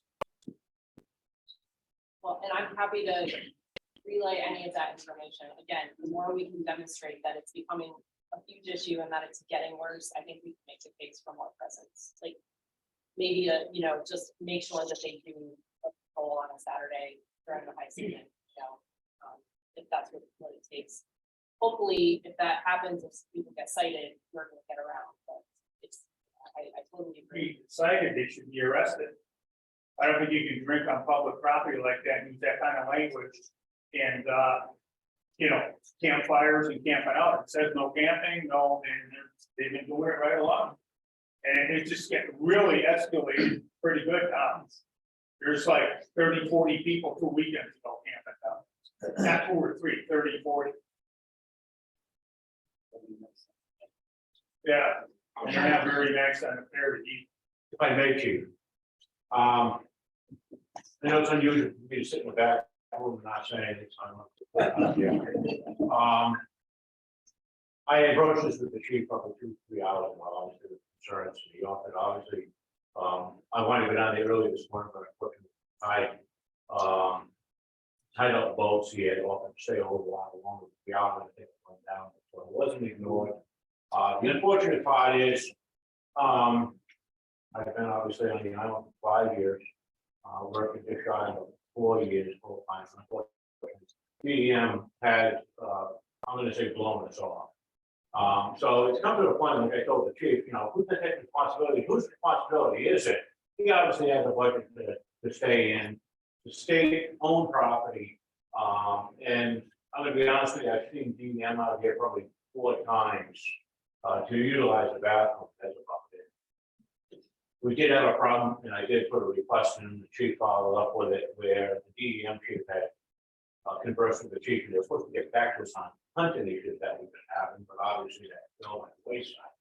But I've had obviously calls, fishing, clamming up in the north end, so on and so forth. But again, the chief and I are going to clarify what outside of an emergency, what are our responsibilities, and what is the taxpayer of Portsmouth or Prudence going to pay for overtime to send someone out? I offered the chief, my hours are flexible. My hours are flexible.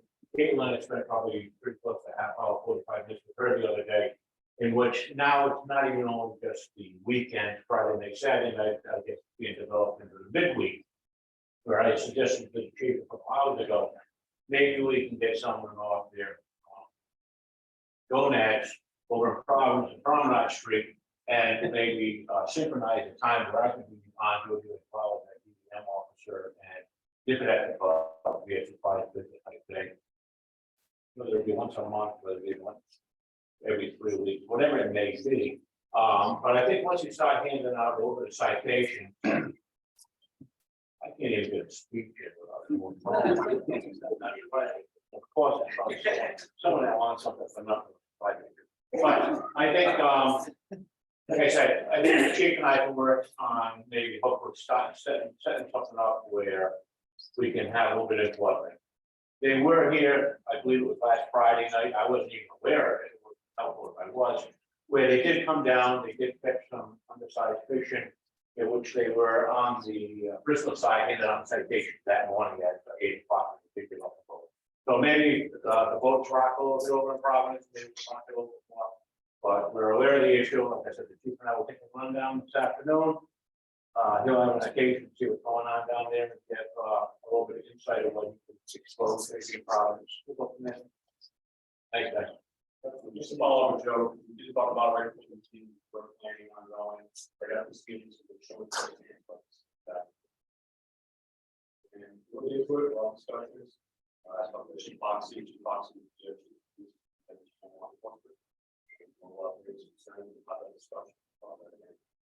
Such more well as rules on that.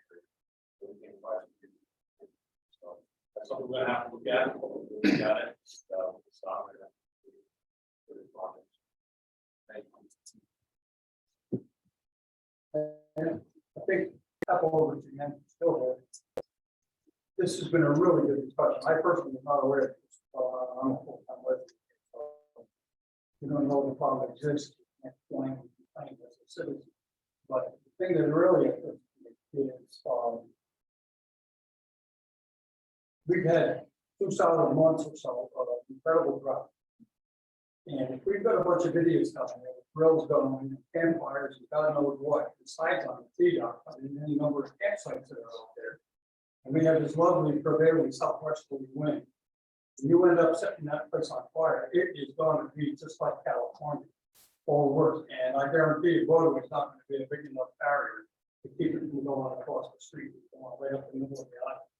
This is nothing to be taken lightly in my mind, but if nothing else, a fire prevention plan. Serious consequences for having that. This is massive at the bottom.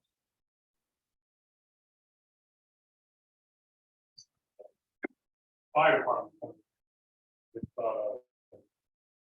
we do not have authority to issue a burn permit on state land, so if they're down there, they're not gonna call us for a burn permit. But I'll tell you this, if you see somebody burning, whether it's a campfire or a hibachi or whatever, on the T-dock, down on 111, I will gladly go down there and put the fire up. 1992, I was down there fighting people fire. We don't want to do that. So please report it. And we'll go down and take care of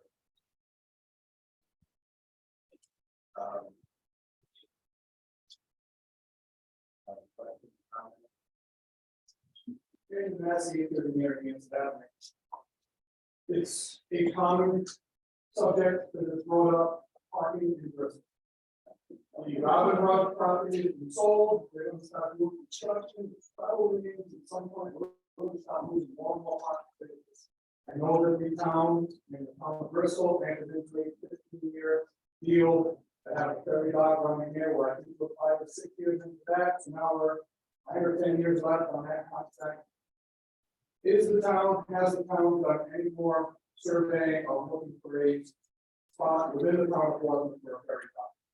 So when that property is completely apartmentized and parking has disappeared, that we are pleased that we can put that in. And I'm sorry, anybody that's been going to this island for years, you park on Main Street or you park on the other, I can't park anywhere down.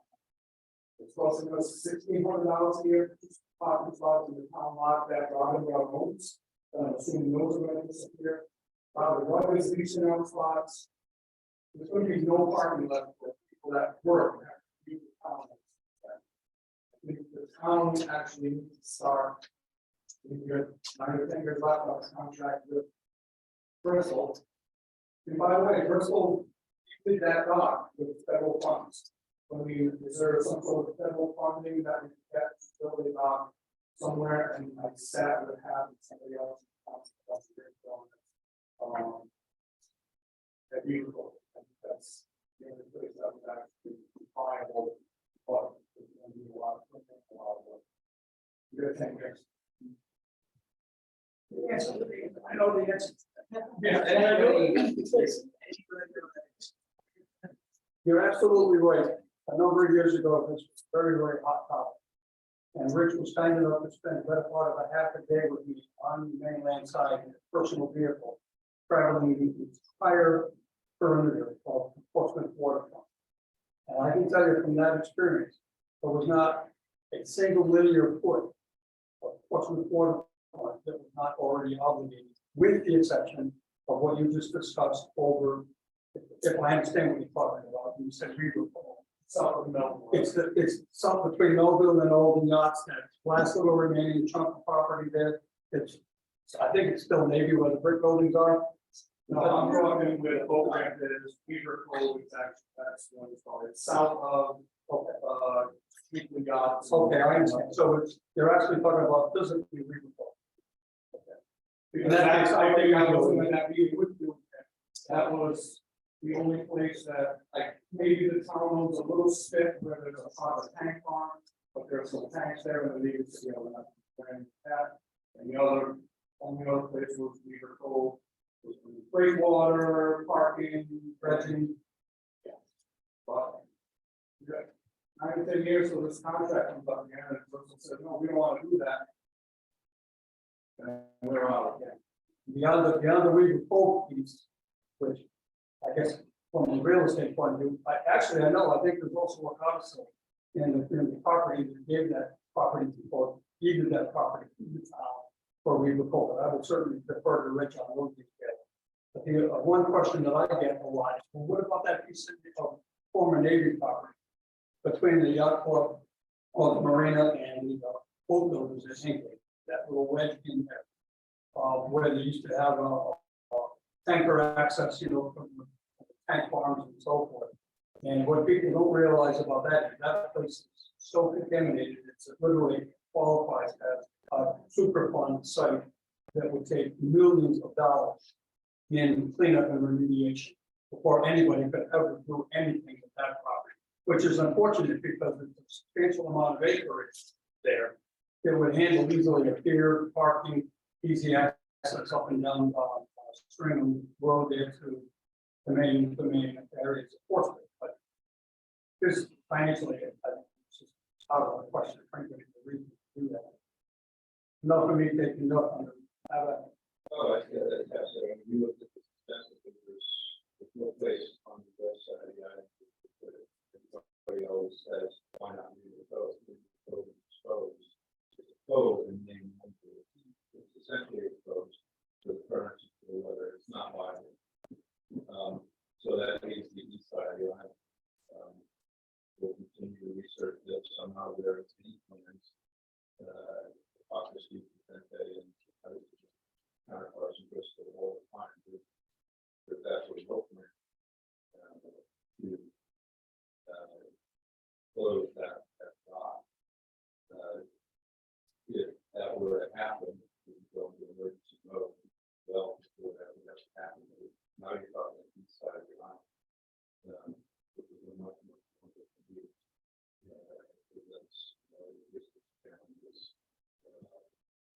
Property, development, permitting. It is, I think, a much better route to solidify and work as well as the mandate that concept.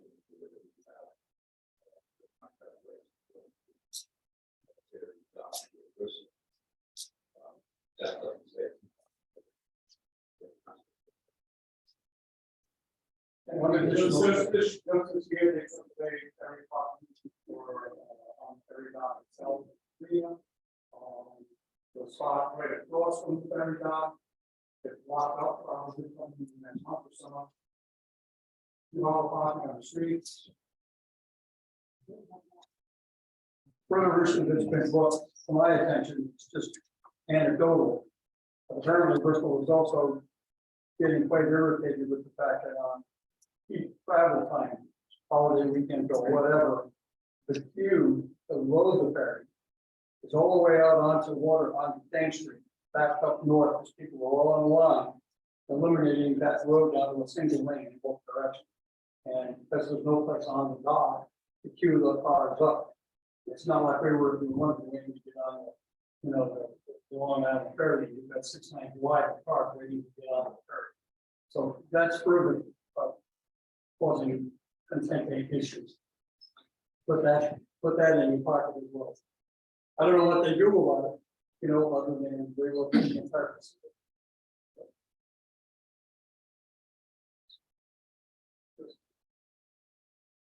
Sorry, Mr. So given that it sounds like the long-term intent is to carry in Bristol, what are you specifically doing about it? It's already exactly right. We're being pushed out of Bristol entirely. We're gonna be left with no option for parking our cars, or forced to bring our cars back and forth, which the ferry can't handle the capacity of doing that. What are you all specifically doing to help us with the parking? It sounds like we've been talking about this for years, you've been seeing it coming, and nothing's going on. There's very limited options, quite frankly. It's not working. It's Bristol has their own agenda for what they want to do with their town and their roads. I know that we have talked to them about parking for the north. That's problematic for people when you bring that discussion, because people don't want to talk about the north and trying to get it. So yes, well, we don't know what we're going to do. Don't own any property there. The consent date is elected. So he only has so much power. We'll continue to work with her to see what we can do to really mitigate the parking situation. I don't have an interest in that.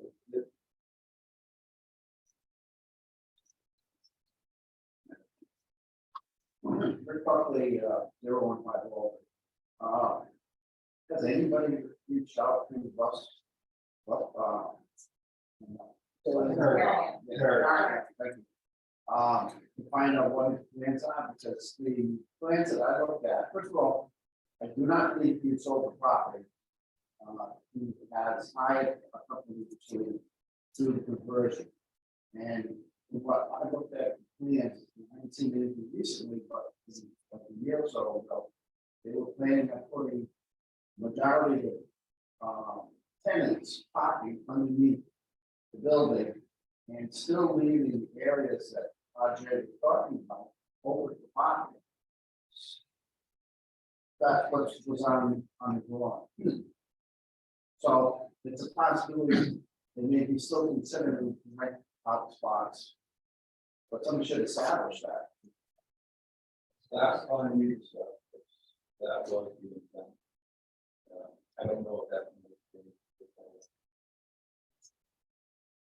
Right.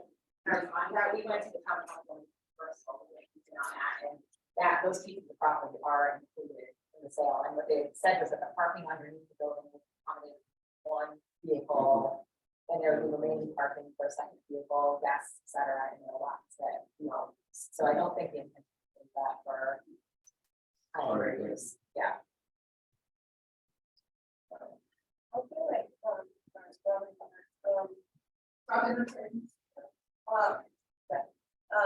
One of the things that seems to me that was on the you referenced it as the ferry dock in Bristol. We all know that they got federal funds to fix the ferry dock in Bristol, and those sort of were fixed, but they took all the ferry parking away. And it seems to me that the federal government is interested to know that the funds that we use to repair a lifeline ferry service dock would obligate them by ferry parking spaces as opposed to renting a parking space. So I feel like somebody should have addressed that at the time. It When that's was, and one. part of that project was, so they had to take some of the parking space to the marina under.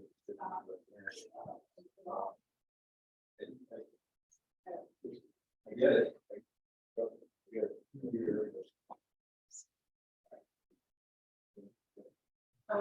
2 points. There's a parking lot in this buildings market. You find it, I mean, it might be a lot cheaper just to buy that. Tear down the building, make it, Bristol might not like it, maybe they would rather do something else. But, you know, it's, some of us park there, so it's at least worth it. My second point about the Robin Road development project is, it's very specific in terms of how many spaces for tenants, how many spaces for this, how many spaces for the people who are using the retail establishments. There are not any spaces for us. However, that project could be adjusted if they build a deck over the ground level parking. They could build a deck with 50 spaces or however many they need. If we could somehow find a way to convince them, them being Bristol and, you know, Bristol planning and the developers, that it's going to be in their best interest. Because they're going to look bad when this comes out and we all start complaining, we have no place to park and we're parking on the streets and the Bristol Police Department's upset. I mean, it could be solved. Just who is going to do that, who's going to bring this idea up. And you can't just precedent, the right behind the George Green Bar, there's a. Right, so there's already precedent, that's exactly right.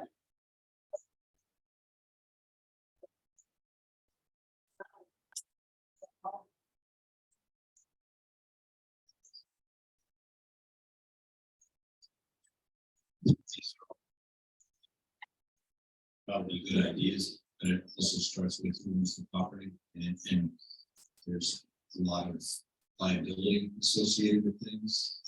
So I think we have to take a step back and try to figure out what can be done, or what's supposed to be allowed for the parking for the ferry. But for the town to try to force a parking garage or something like that in private property, I'm not sure that's realistic.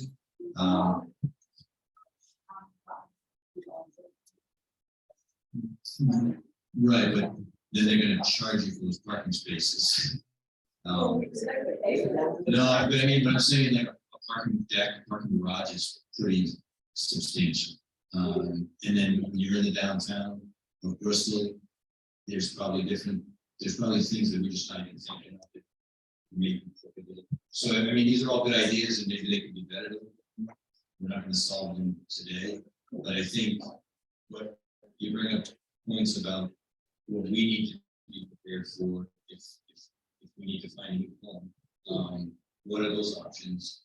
And you know, you said there's maybe 10 years left on lease. What happens in return, so that we have assurances for service to the island. So these are all things that you know, 10 years can seem like a long time, but it's not. And we need to start to make some headway with this, so that we know where we're going, we can plan for it, and see what we can do realistic. We can go from there. But some of those private property issues, you know, I wouldn't put it out a lot of it, because it's private property, and then the town's not really going to be able to enforce anything. So, you know, I wouldn't want to give anybody false hope. I would rather make sure that we can come up with concrete, you know, solutions moving forward.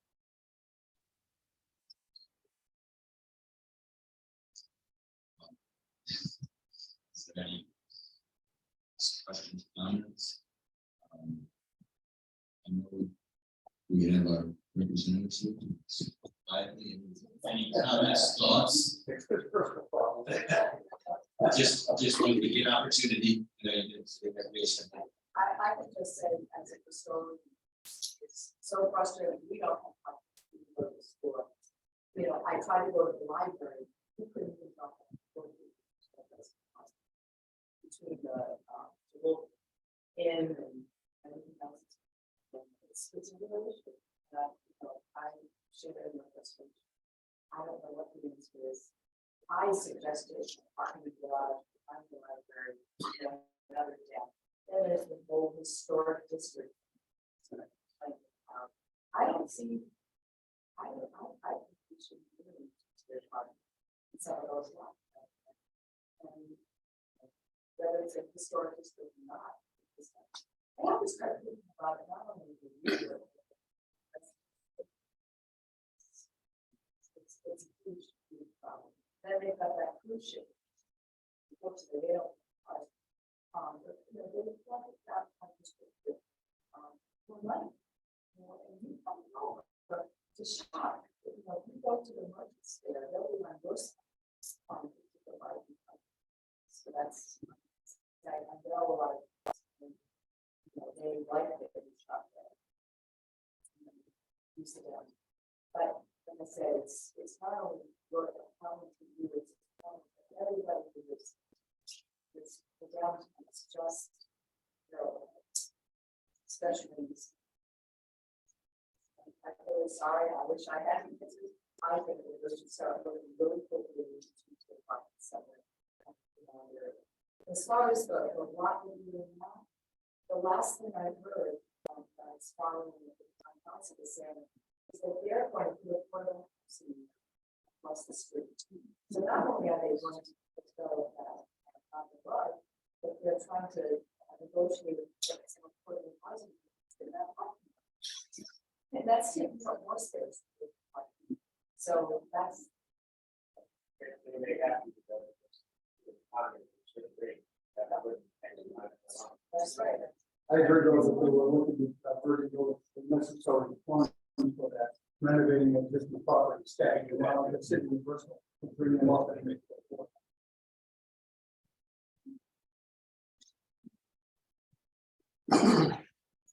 Hey, John. I can roll with it. Say goodbye. You know, I mean, I'm also.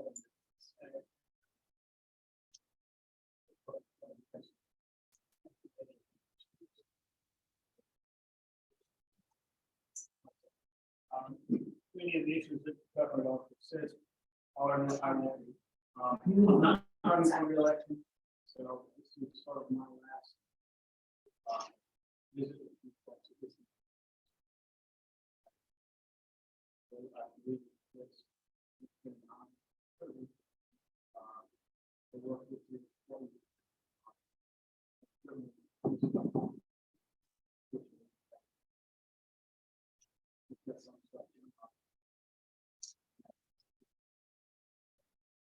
Living on an island is really paradise.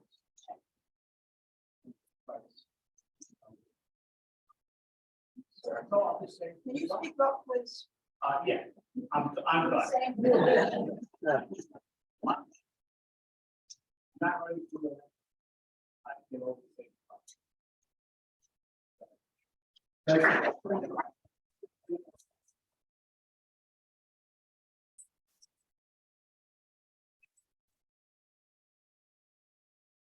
Okay, let's just wrap it up with some future meetings for the council, September 12th, September 26th, followed by Tuesday, October 11th, and October 24th, for our next official meetings.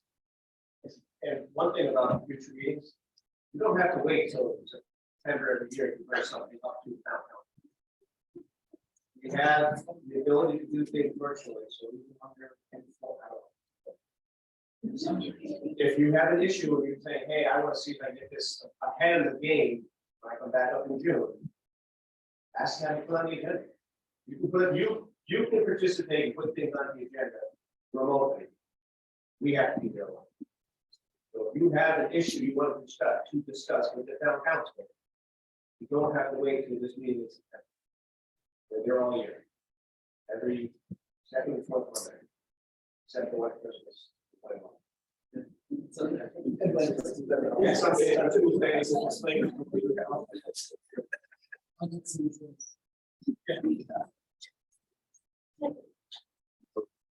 Second. Aye. Aye. Helen? Aye.